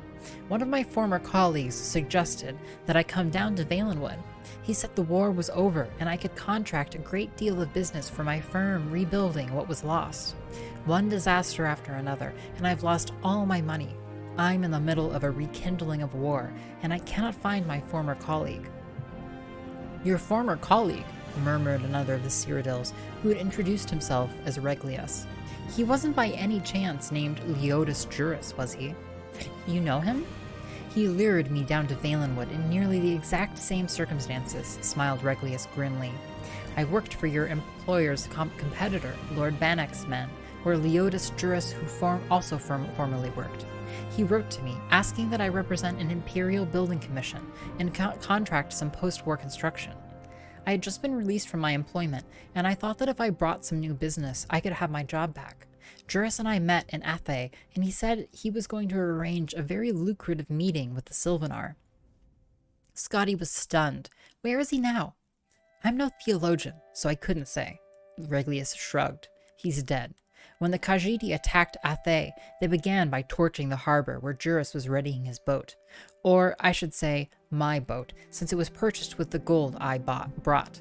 By the time we were even aware of what was happening enough to flee, everything by the water was ash. The Khajiit may be animals, but they know how to arrange an attack. I think they followed us through the jungle to Vindisi, said Scotty nervously. There was definitely a group of something jumping along the treetops. Probably one of the monkey folk, snorted the Nord, nothing to be concerned about. When we first came to Vindisi and the Bosmeri all entered that tree, they were furious, whispering something about unleashing an ancient terror on their enemies. The Breton shivered, remembering. They've been there ever since, for over a day and a half now. If you want something to be afraid of, that's the direction to look.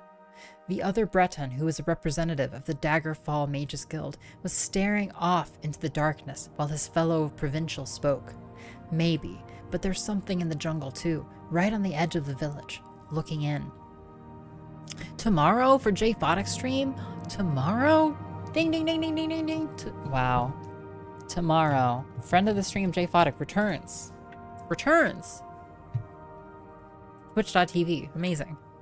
Cannot wait. More refugees, maybe? Asked Scotty, trying to keep the alarm out of his voice. Not unless they're traveling through the trees now, whispered the wizard. The Nord and one of the Cyrodiils grabbed a long tarp of wet leather and pulled it across the fire, instantly extinguishing it without so much as a sizzle. Now Scotty could see the intruders, their elliptical yellow eyes and long, cruel blades catching the torchlight. He froze with fear, praying that he too was not so visible to them. He felt something bump against his back and gasped. Reglius's voice hissed from up above. Be quiet for Mara's sake and climb up here. Scotty grabbed hold of the knotted double vine that hung down from a tall tree at the edge of the dead campfire.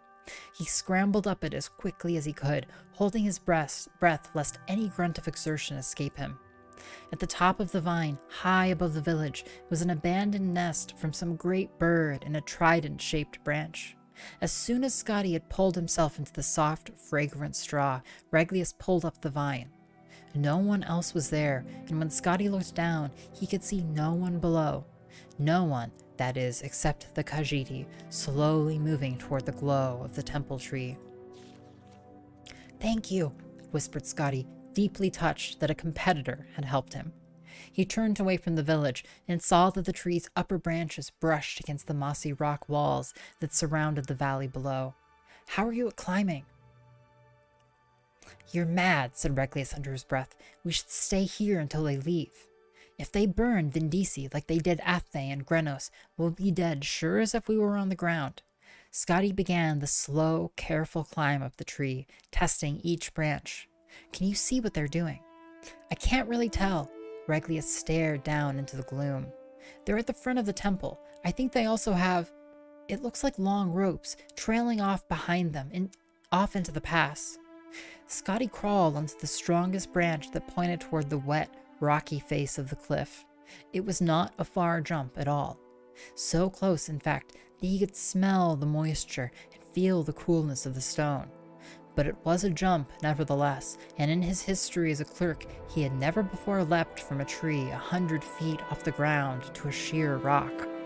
He pictured in his mind's eye the shadows that had pursued him through the jungle from the heights above, how their legs coiled to spring, how their arms snapped forward in an elegant, fluid motion to grasp.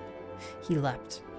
His hands grappled for rock, but long, thick cords of moss were more accessible.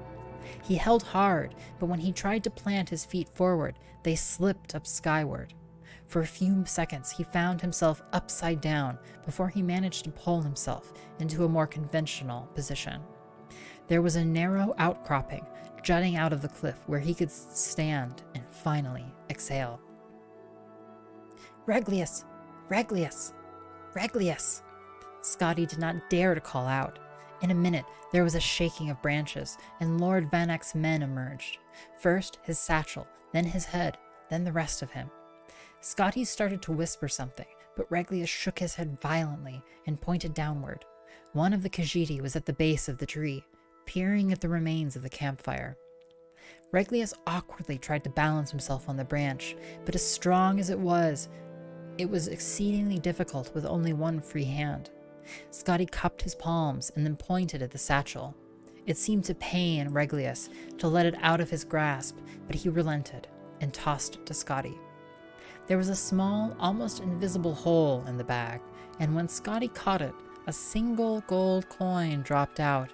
It rang as it bounced against the rock wall on the descent, a high, soft sound that seemed like the loudest alarm Scotty had ever heard.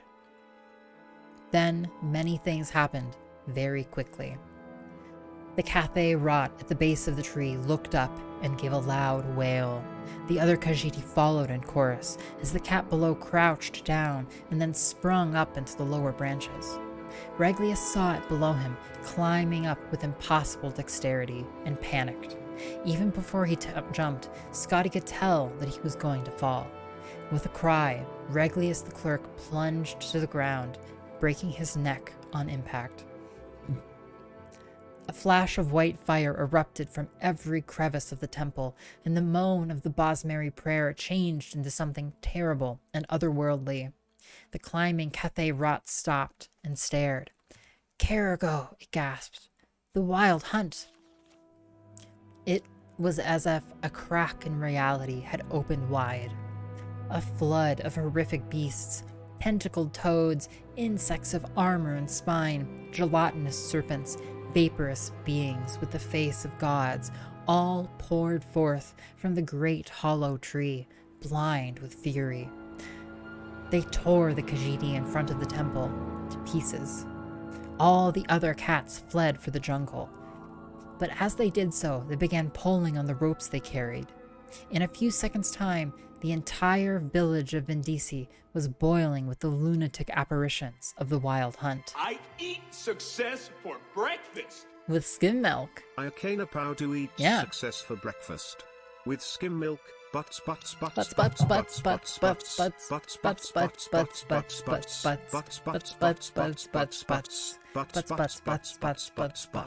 You know, thank you so much, Icane. Thank you for the 18 months. You're old.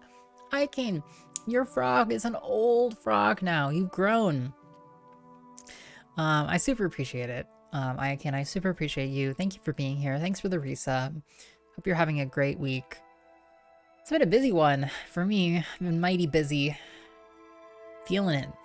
Really earning my keep these days.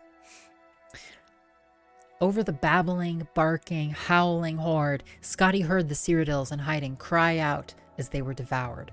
The Nord too was found and eaten, and both Bretons. The wizard had turned himself invisible, but the swarm did not rely on their sight. The tree the Cathay Rot was in began to sway and rock from the impossible violence beneath it. Scotty looked at the Khajiiti's fear-struck eyes and held out one of the cords of moss. Graham Weldon! Let me in. I'm trying to fuck! Let me in, I'm trying to fuck! Yeah. Yeah, come on in. Huh. Graham Weldon Yeah. is trying to fuck. I'm a teenager. Ahoy there. Hey, welcome, Graham. It's so good to see you. Hope you've had a great week. Thank you so much for the 13 months. We've been reading up a storm as usual. I think it's just about time to watch the latest episode of the Super Mario Super Show, but we have to finish this book first. I'm doing good, Graham. I've been awful busy. I've been just trying to fix some tricky stuff this week, and it's been tricky. Been trickier a week than usual. But all in all, that's good, and I'm so happy to be back. To be honest with you, I've had a lot of fun this week messing with our iOS YouTube channel, which we just set up. I just set up last weekend. But I've been working on uploading. I uploaded all of our gameplay from our Quickie World 2 playthrough, and now I'm working on our Morrowind playthrough. But I'm also segmenting out all of the Kaizo gameplay and stuff, so it's gonna be kind of separate. But it's been fun. It's actually been a lot of fun to be tinkering with that. Even on this gaming PC with really good hardware, it still takes a very long time actually to encode the VODs at the length that they're at. So it's kind of fun and interesting. The cat's face showed its pitiful gratitude. And how have you been, Graham, by the way? How have you been? As it leapt for the vine. It didn't have time to entirely replace that expression when Scotty pulled back the cord. Oh, no way! What? No. Whoa, Scotty, so dark. Listen to this, it's such a gotham. Scotty looked at the Khajiiti's fear-struck eyes and held out one of the cords of moss. The cat's face showed its pitiful gratitude as it leapt for the vine. It didn't have time to entirely replace that expression when Scotty pulled back the cord and watched it fall. Jesus Christ. I mean, I guess that's the Cathay rot did kill a bunch of, like, Scotty's, like, acquaintances and stuff. The hunt consumed it to the bone before it struck the ground. Scotty's own jump up to the next outcropping of rock was immeasurably more successful. From there, he pulled himself to the top of the cliff and was able to look down into the chaos that had been the village of Vindisi.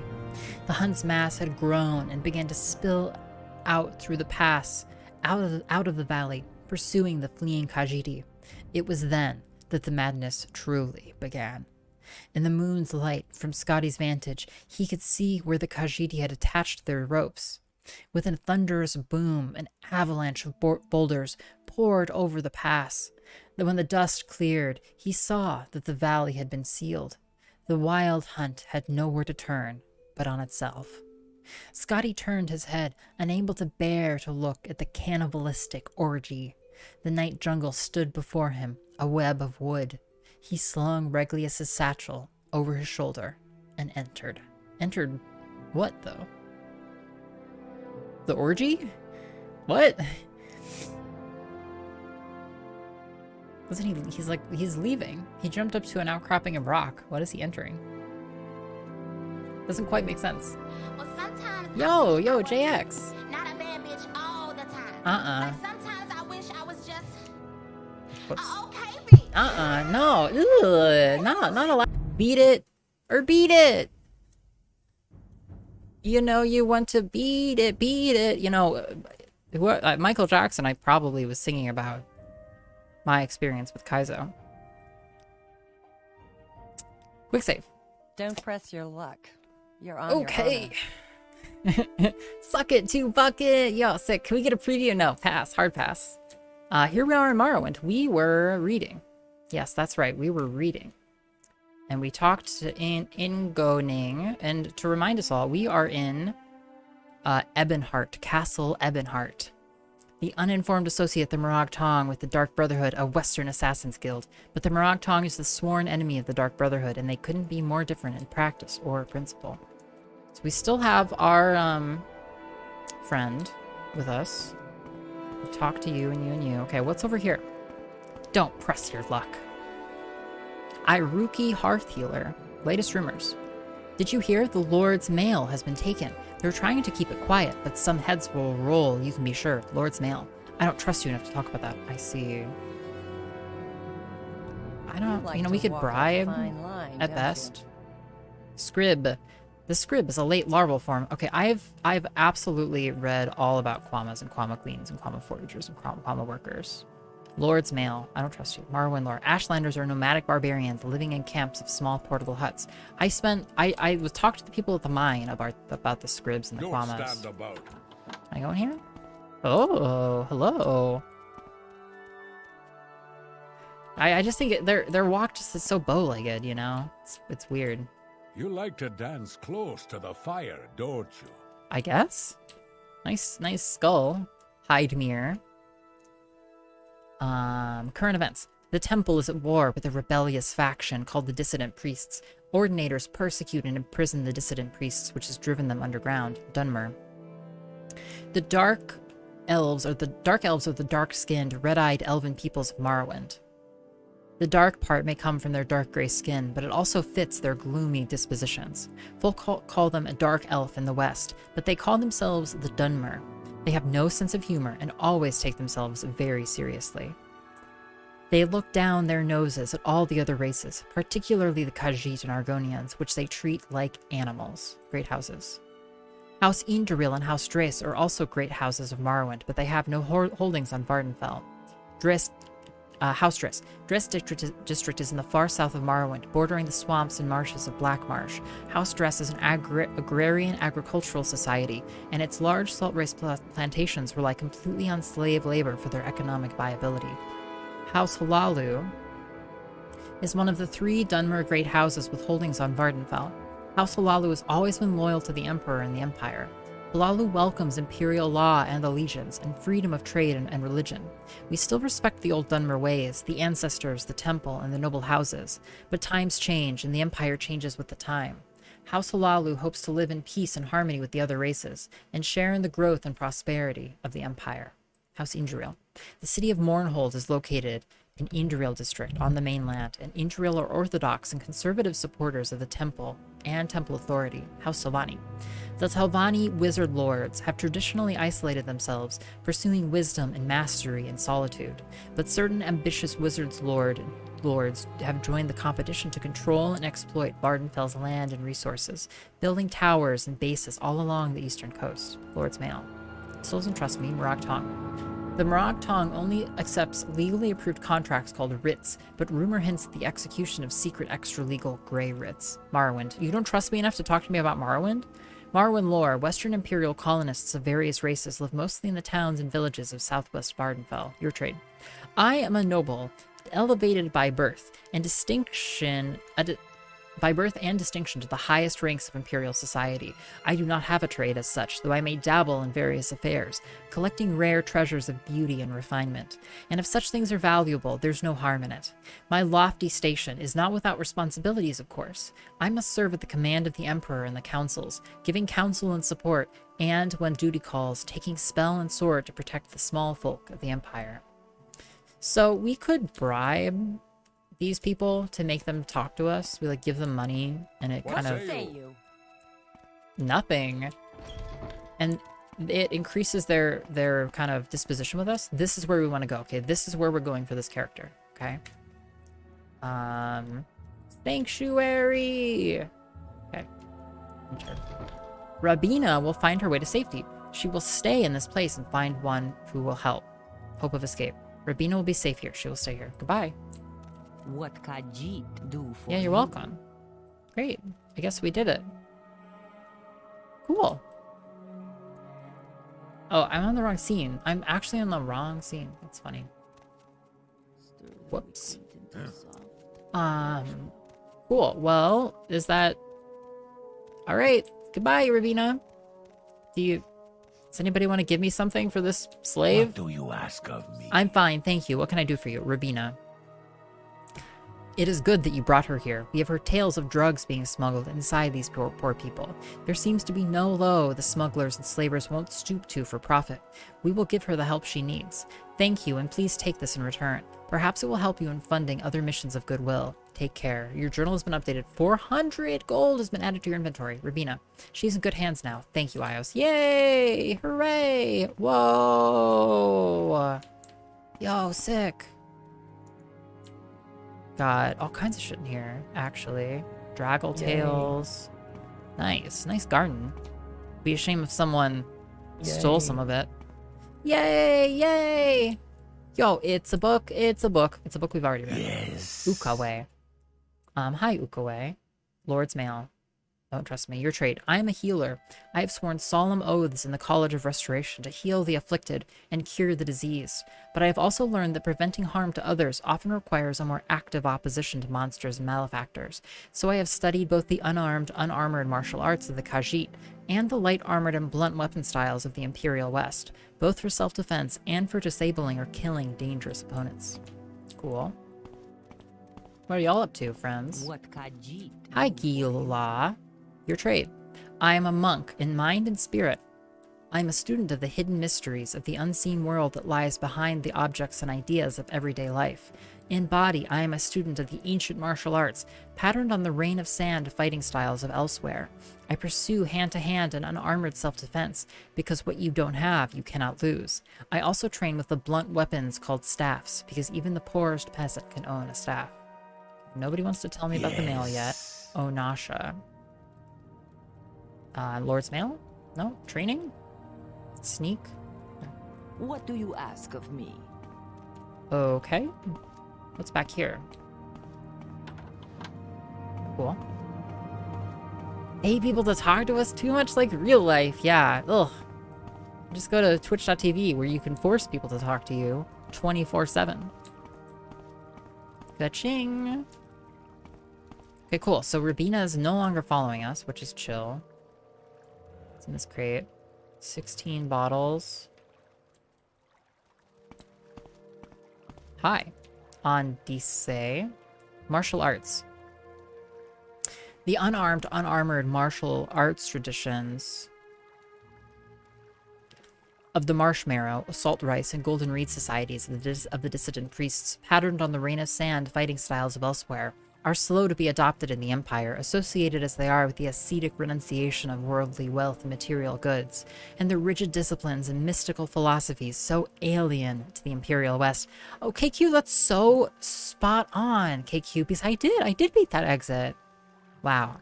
Unarmored.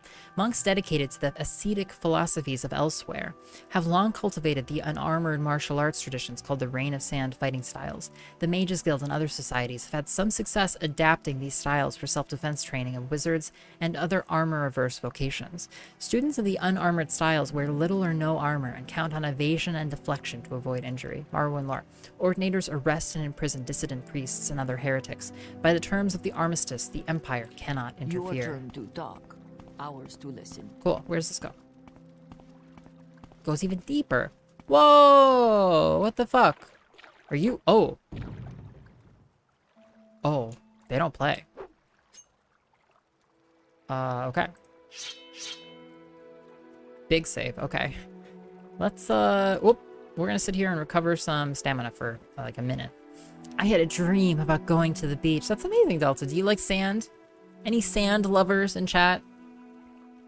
Post a 1 if you love sand. Post a 1 if you love sand. I like sand in moderation. No, unacceptable. Wow, no sand lovers. Impressive. Oh, oh, oh, hey, hey. Oh, they run away.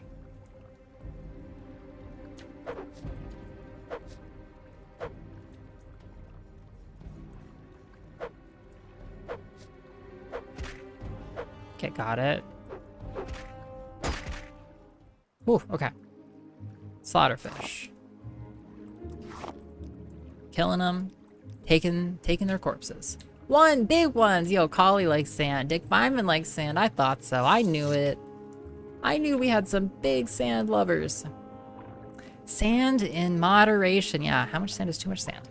I have Anakin Skywalker levels of love for sand. Okay, well, I think that counts as, like, having a deep trauma.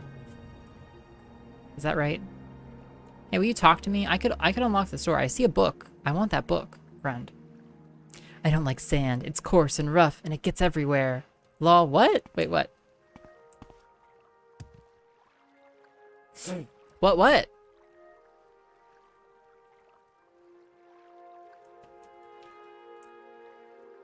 And if you like sand, 2 if you like sand.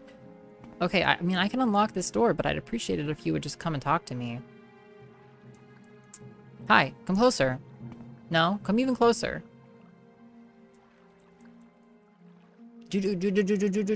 Oh, there's a pole. Nice. Nice. I love that for us.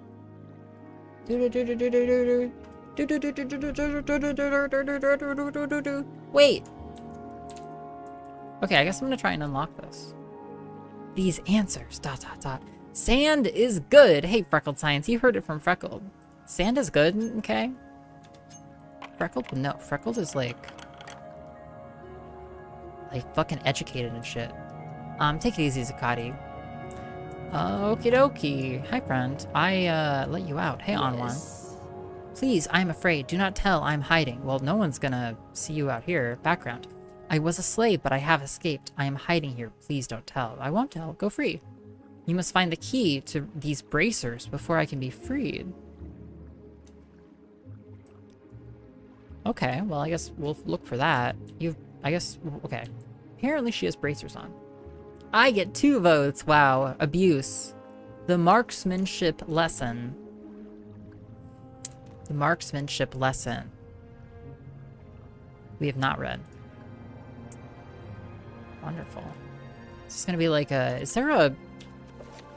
Yeah. You have gained knowledge from this book. Your marksman skill increased to 16. Oh my god, Queen 5-head. Yeah. Rigging the votes. Hello! Yeah, it's great to see you, Freckled. The Marksmanship Lesson by Allah Laleth. Elmariel Bryn had very definite opinions on how things should be done. Every slave he bought on the day he bought him or her was soundly whipped in the courtyard for a period of 1 to 3 hours, depending on the individual degree of independent spirit. The whip he used, or had his castellan use, was of wet, knotted cloth, which regularly... Ugh, this is... What an awful, terrible person. Regularly drew blood, but very seldom maimed. To his great satisfaction and personal pride, few slaves ever needed to be whipped more than once. The memory of their first day and the sight and sound of every subsequent slave's first day stayed with them throughout their lives. When Bryn bought his first Bosmer slave, he ordered his castellan to whip him only for an hour. The creature, which Bryn had named Dob, seemed so much more delicate than the Argonians and Khajiit and orcs who had made up the bulk of his slaves. Dob was clearly ill-suited for work in the mines or in the fields, but he seemed presentable enough for domestic service. Dob did his work quietly and tolerably well. Bryn occasionally had to correct him by refusing him food, but the punishment never needed to go further. Whenever guests arrived at the plantation, the sight of the exotic and elegant addition to Bryn's household staff always impressed them. "Here, you," said Genetha Ilok, a minor but still noble member of the House Induril, as Dob presented her with a glass of wine. "Were you born a slave?" "No, Sidura," Dob answered with a bow. "I used to rob nice ladies like you on the road." The company all laughed with delight, but Kelmaril Bryn checked with the slave trader from whom he had bought Dob, and found that the story was true.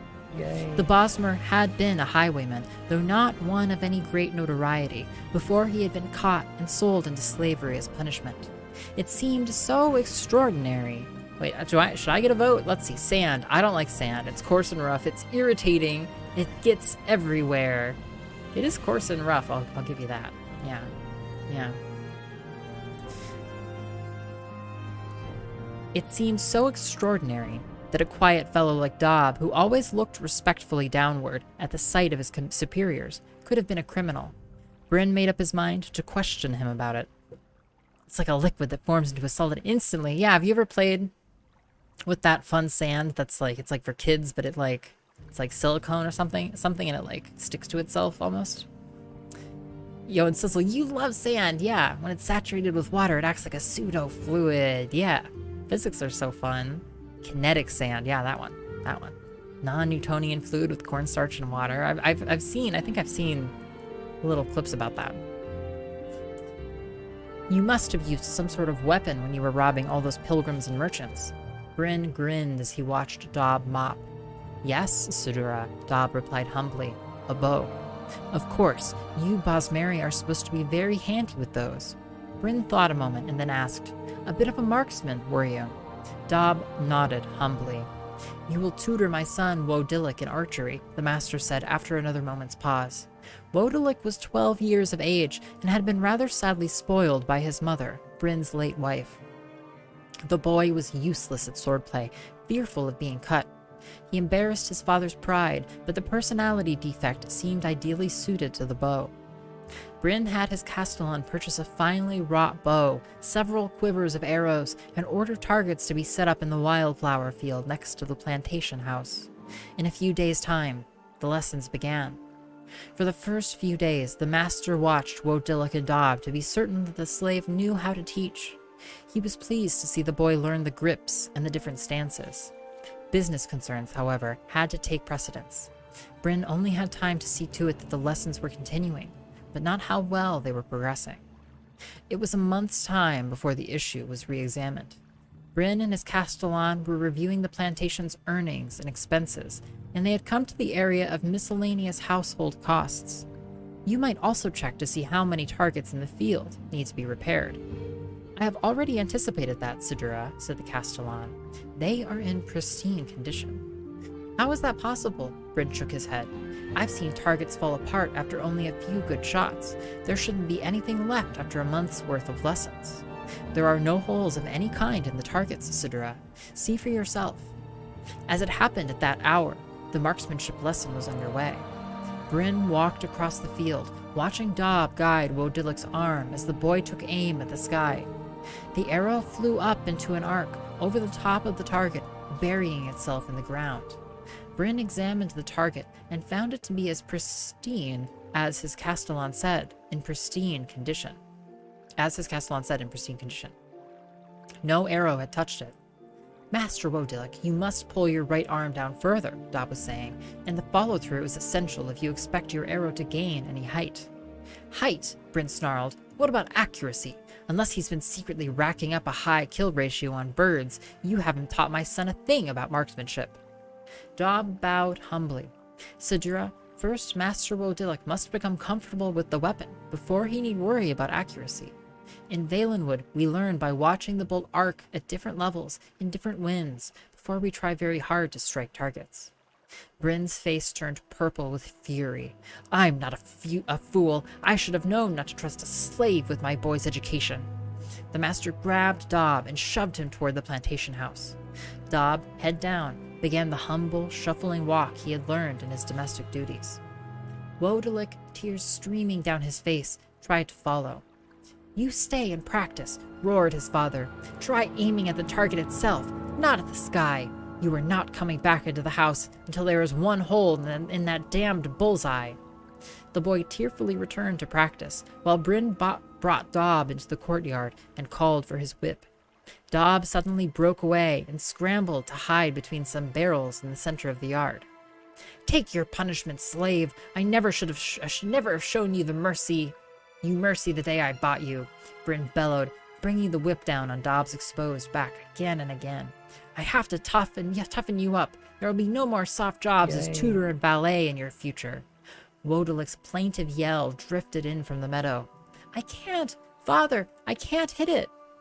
Master Wodilek, Dob cried back as loud as he could, his voice shaking with pain. Keep your left arm straight and aim slightly east. The wind has changed.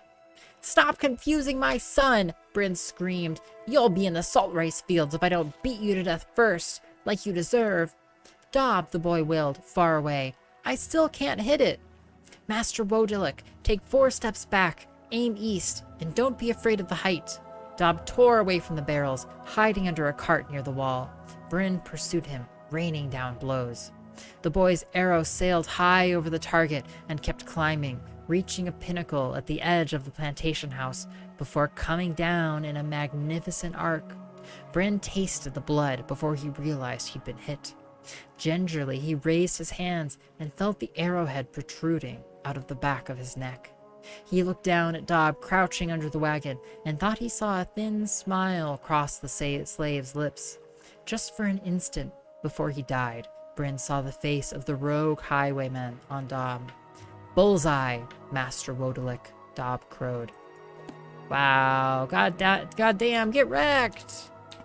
Shit. Tight. Wonderful. Is there a swimming talent? It kind of feels like there should be.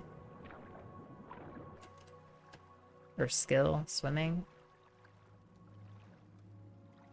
I don't think so. Oh, yo, we can see. I didn't realize. Yo, we are a wet ear. Our next rank is footpad with agility 30 and personality 30.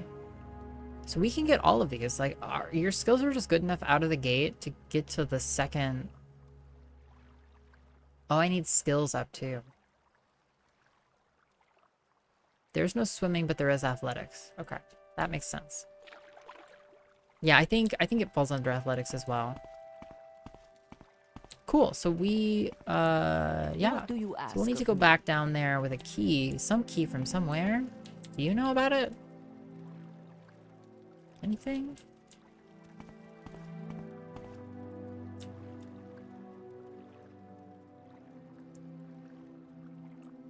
Key, huh? It's hard.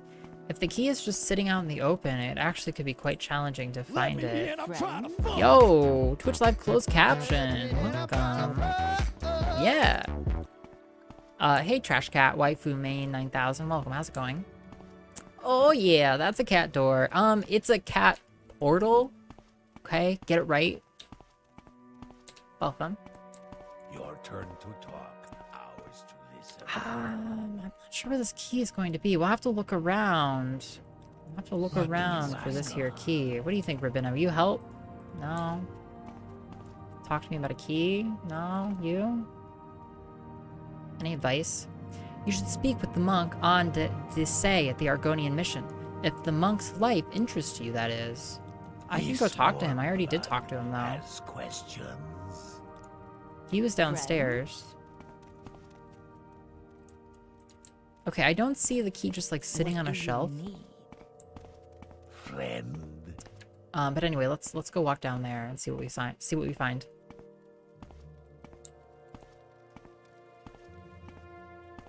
As we've been walking endlessly around Morrowind, our athletic skill has been gradually growing. I think we're at like 23, 22 athletics. Oh yeah, it does. They also swim swiftly underwater. Yes, yeah. Zipping through that cat door. Wait, no, it's a portal. Yeah, incredible speed. Say. Anything special? Yeah, share me a little secret. What do you ask of me? Okay, I guess we're leaving.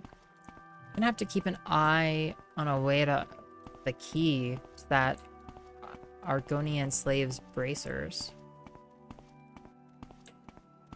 But okay, let's get out of here. This warm blood has...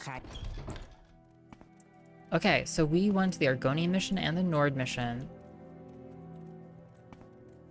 Alright, we have a few more areas of this castle to explore.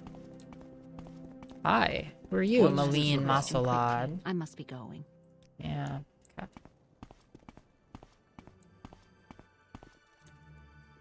Lovely, lovely daytime. So I'm slowing down right now because I actually want my stamina. I want to be using stamina.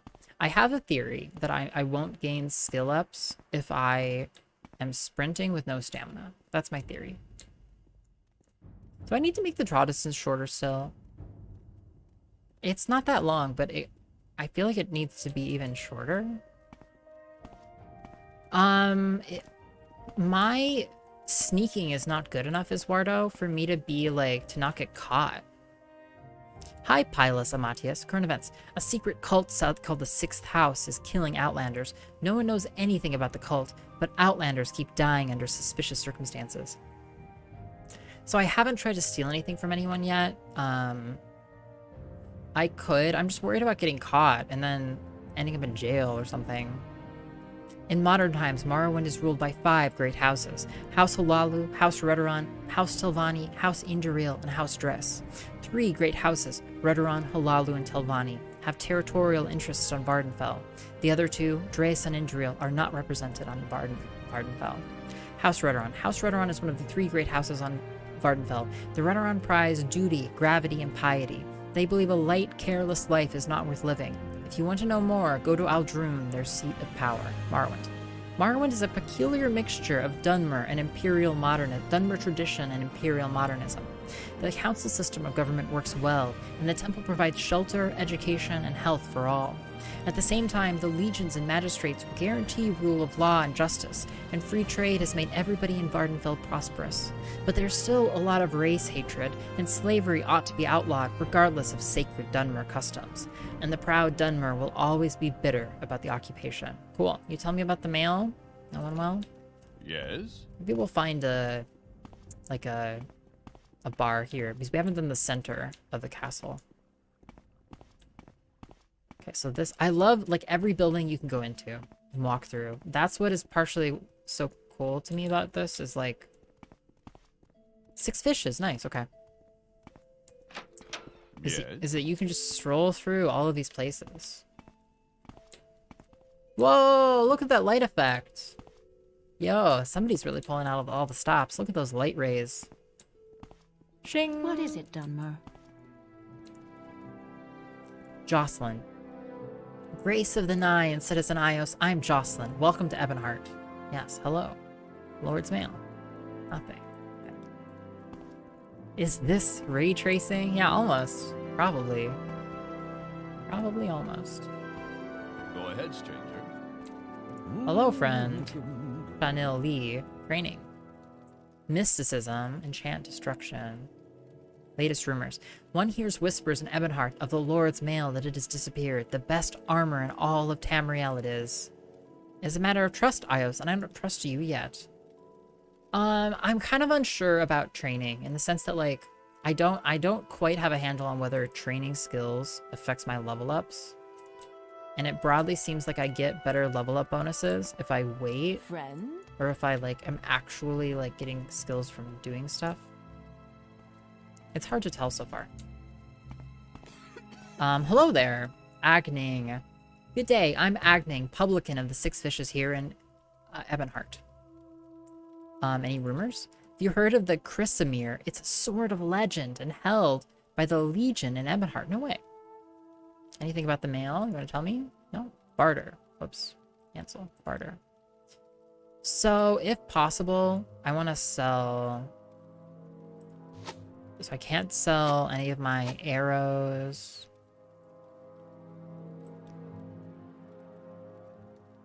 I guess they'll take ingredients and potions.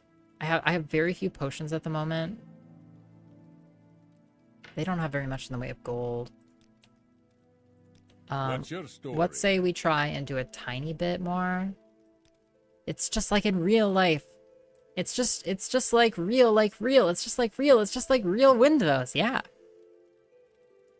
Cool. Magic effects. I don't want to use, like, my really extra valuable stuff. Maybe I should start selling my rubies and gems and stuff if I don't want to use it.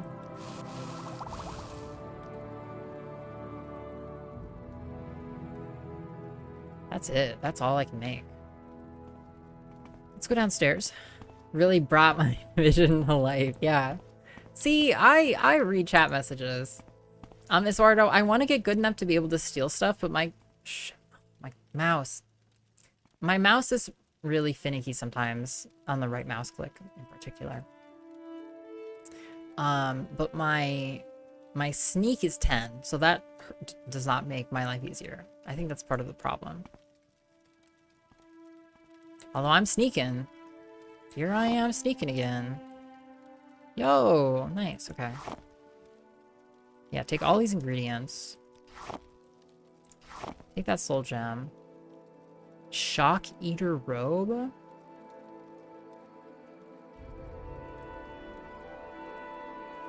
So it's an enchanted... Is this an enchanted cosmetic robe? Can I just toss this on? So it resists shock 20 to 40% for 10 seconds on self. Spell absorption 20 to 30 points for 10 seconds on self. But it has huge charge. Yo, I can totally wear this magic robe on top of my other normal gear. So you can actually find, like, enchanted shit. Yo, it looks enchanted. Whoa, sick. It's all shiny and shit. Look at this. Yo, I've got like a fucking giant ass ruby on my navel too. Like, bam! Look at my ruby. Look at it. Yeah, it's all shiny. Look at the ruby. Kiss the ruby. Okay, sorry. Okay, continuing on. They were so cool in 03, yeah. They still got it. I found all kinds of great shit here in Ebonheart, honestly. That's a big upgrade. Kiss it. Oh, magic pen. For controlling yourself sexually while we spend yes. time together on this adventure. Thank you. Definitely. Magic pen is controlling themselves sexually. Best 2 months of my life, Kappa. I'm glad that Kappa is in there just to make just so, you know, not to second guess myself, but just so my head doesn't get too big. Because my head can be gigantic if you're not careful. Magic pen, I hope that's mostly sincere and mostly not Kappa. It's been an absolute pleasure to have you. Thank you so much for hanging out. Well, Scooby, it's been a heck of a week, Magic Pen. See, I was telling everybody, I was like, gosh, these bugs have been hard. They've been hard. It's a hard week. It's one of those weeks where I'm like, yeah, I earned my keep. Kind of. Mostly. Hello, Vinius. Vinus Lasinius. Pleased to meet you. I heard Delta Rain was cool in '03 too. You don't say. Latest rumors. Have you heard of the Talos cult? A secret group within the Legion. What's that about? Are they planning something? Maybe. Okay, good question. Goodbye. Reinforced wooden door. Can I just walk in here? Can I just open this? Common belt. Oh, oh Christ. I'm gonna need to get a new mouse. So this is sort of like how my belt is also enchanted, and so my that's cool that you can have like enchanted clothing as well as enchanted armor. Hello, howdy there. Can I tell you about the Imperial cult? We invite you to become a lay member. Latest rumors. I hear there's a secret organization called the Twin Lamps. It helps runaway slaves escape. It's against the law to aid runaway slaves, but I think slavery is wrong, and I can understand why these abolitionists would be willing to break the law. Lay member. We accept all citizens of good character and earnest faith. We ask only a one-time pledge of 50 drakes to aid us in our good works. Thereafter, the only cost of membership comes when you use a healing altar. Modest and nominal fees which help us in our mission to bring the words and blessings of the Nine to those less fortunate than ourselves. Do you wish to join the Imperial cult? Well, probably. Any training? Kind of. Okay. Join. We accept all citizens of good character and earnest faith. We ask only a one-time pledge of 50 drakes to aid us in our good works. Thereafter, the only cost of membership comes when you use our health, healing, and blessing shrines, modest fees which help us to spread the blessings of the Nine to those less fortunate than ourselves. Do you wish to join the Imperial cult? Or would you rather I review the Imperial cult requirements and doctrines with you before you join? Okay, I guess review. To serve and glorify the Nine Divines, you must cultivate a noble personality and a strong will.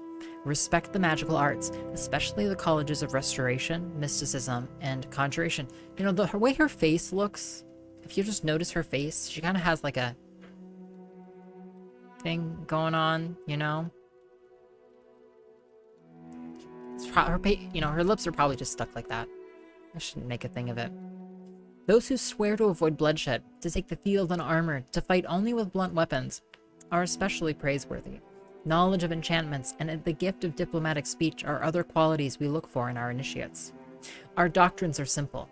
We acknowledge the divinity of the Nine Divines, Akatosh, Dibella, Arche, Zenithar, Mara, Stendar, Kinnereth, Julianos, and Tiber Septim. We preach the 9 virtues: humility, inspiration, piety, work, compassion, justice, ambition, learning, and civility. Our Emperor is the defender of the faith, and the Empire is the worldly working of the divine plan. We pledge aid and comfort to all citizens in need and serve the Emperor and the Empire at his will. The rules are equally simple. It is forbidden to attack another person of the Imperial cult, and of course forbidden to kill another cult member. It is forbidden to steal from another member, whether by open theft or by covert pickpocketing. It is forbidden to trespass upon the private property of another member, private property being understood to be anything behind a locked door. Break any one of these rules, and you shall be expelled from the cult. Now, iios, do you wish to join? Yeah, sure, why not? You are now a layman in the Imperial cult. Welcome, iios, to our community, and may you rejoice in its blessings. Can I tell you about our services? Or if you can donate more time and effort, would you like to become a lay servant? Tell me about the Empire. The Empire is the greatest achievement in history. Thanks to the Emperor, the legions, and the rule of law, we've had peace and prosperity for centuries. Join the Imperial cult. You are already a member of the Imperial cult, layman iios, lay servant. It is not possible to become a priest or consecrated cleric without joining cult orders. You would be forced to devote yourself full-time to the Imperial cult, which doesn't suit adventurous people like yourself. But we do need lay servants, earnest laymen dedicated to serving the Nine, for certain unglamorous but spiritually rewarding tasks. At present, we need almoners to serve Zenithar, lay healers to serve Mara, and shrine sergeants to serve Stendar. Almoners.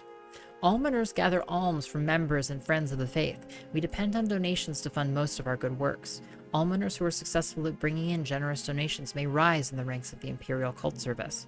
If you are interested, please speak to iiosDetective at the Imperial chapels in Ebonheart. Lay healers. Lay healers gather ingredients for health and healing potions and minister to the sick and hurt in poor and isolated communities. It is difficult and sometimes dangerous work, but the spiritual rewards are great. If you are interested, speak to Sinolian Tunifus at the Imperial Chapels in Ebonheart. Shrine Sergeant.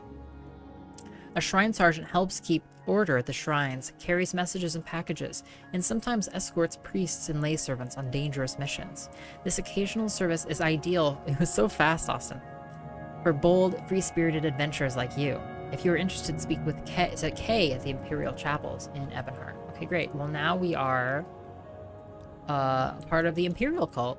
Look at all these organizations we've joined. We've joined 1, 2, 3, 4, 5, 6, 7 things. I wonder if being part of the House Halalu will prevent us from rising in other houses, to be honest. That's blocked. What's this about? What's your story? Can we make anything else with our new ingredients we pilfered?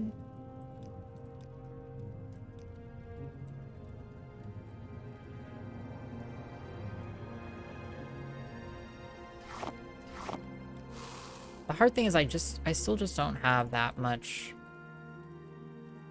many of any ingredients. Yeah, summon that cat and sizzle.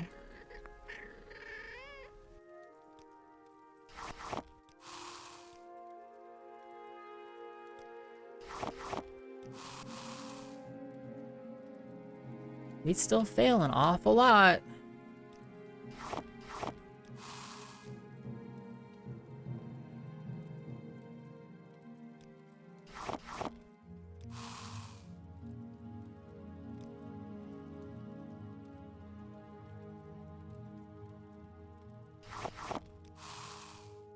Bailing up a storm here. How's Sylvani all the way? They do seem cool. Just failing.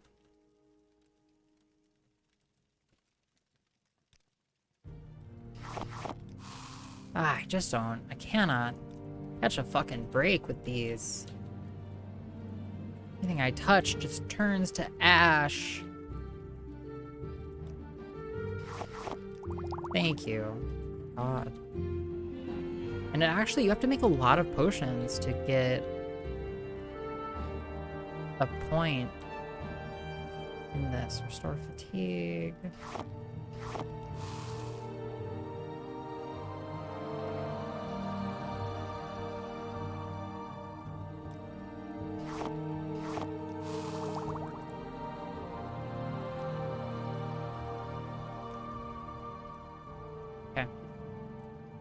I'm kind of inclined to sell some of these ingredients. I mean, I guess I'll keep the larger stacks of them, but it's just kind of a lot of crap to drag around. Mamma mia! Yeah, There's a thief here. For the last time.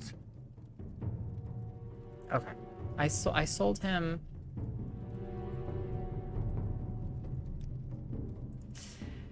The stuff I stole from him. Classic. Okay, whatever. Get me out of here.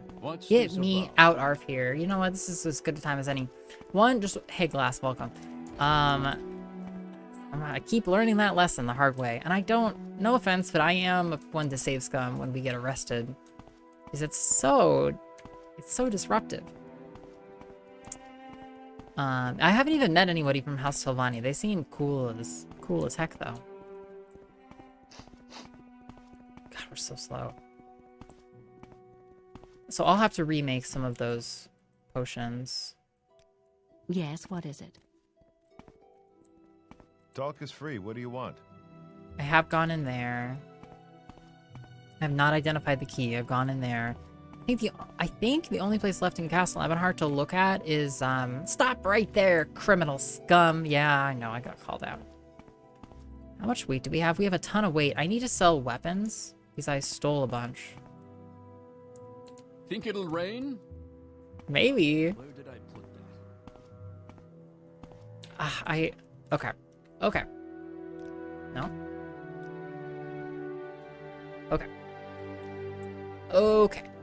we have a little bit more stuff we're gonna do here. We're gonna sell some stuff. We're gonna run around. We're gonna talk to some more people in the keep, in the holdfast, and stuff like that. But we will do that on Saturday. We come back at 9 p.m. for some more. I'm sorry, 8 p.m. is when we start for some more Morrowind. Think it'll rain? You're just making conversation, you know. Good robot, welcome. You can't have it all.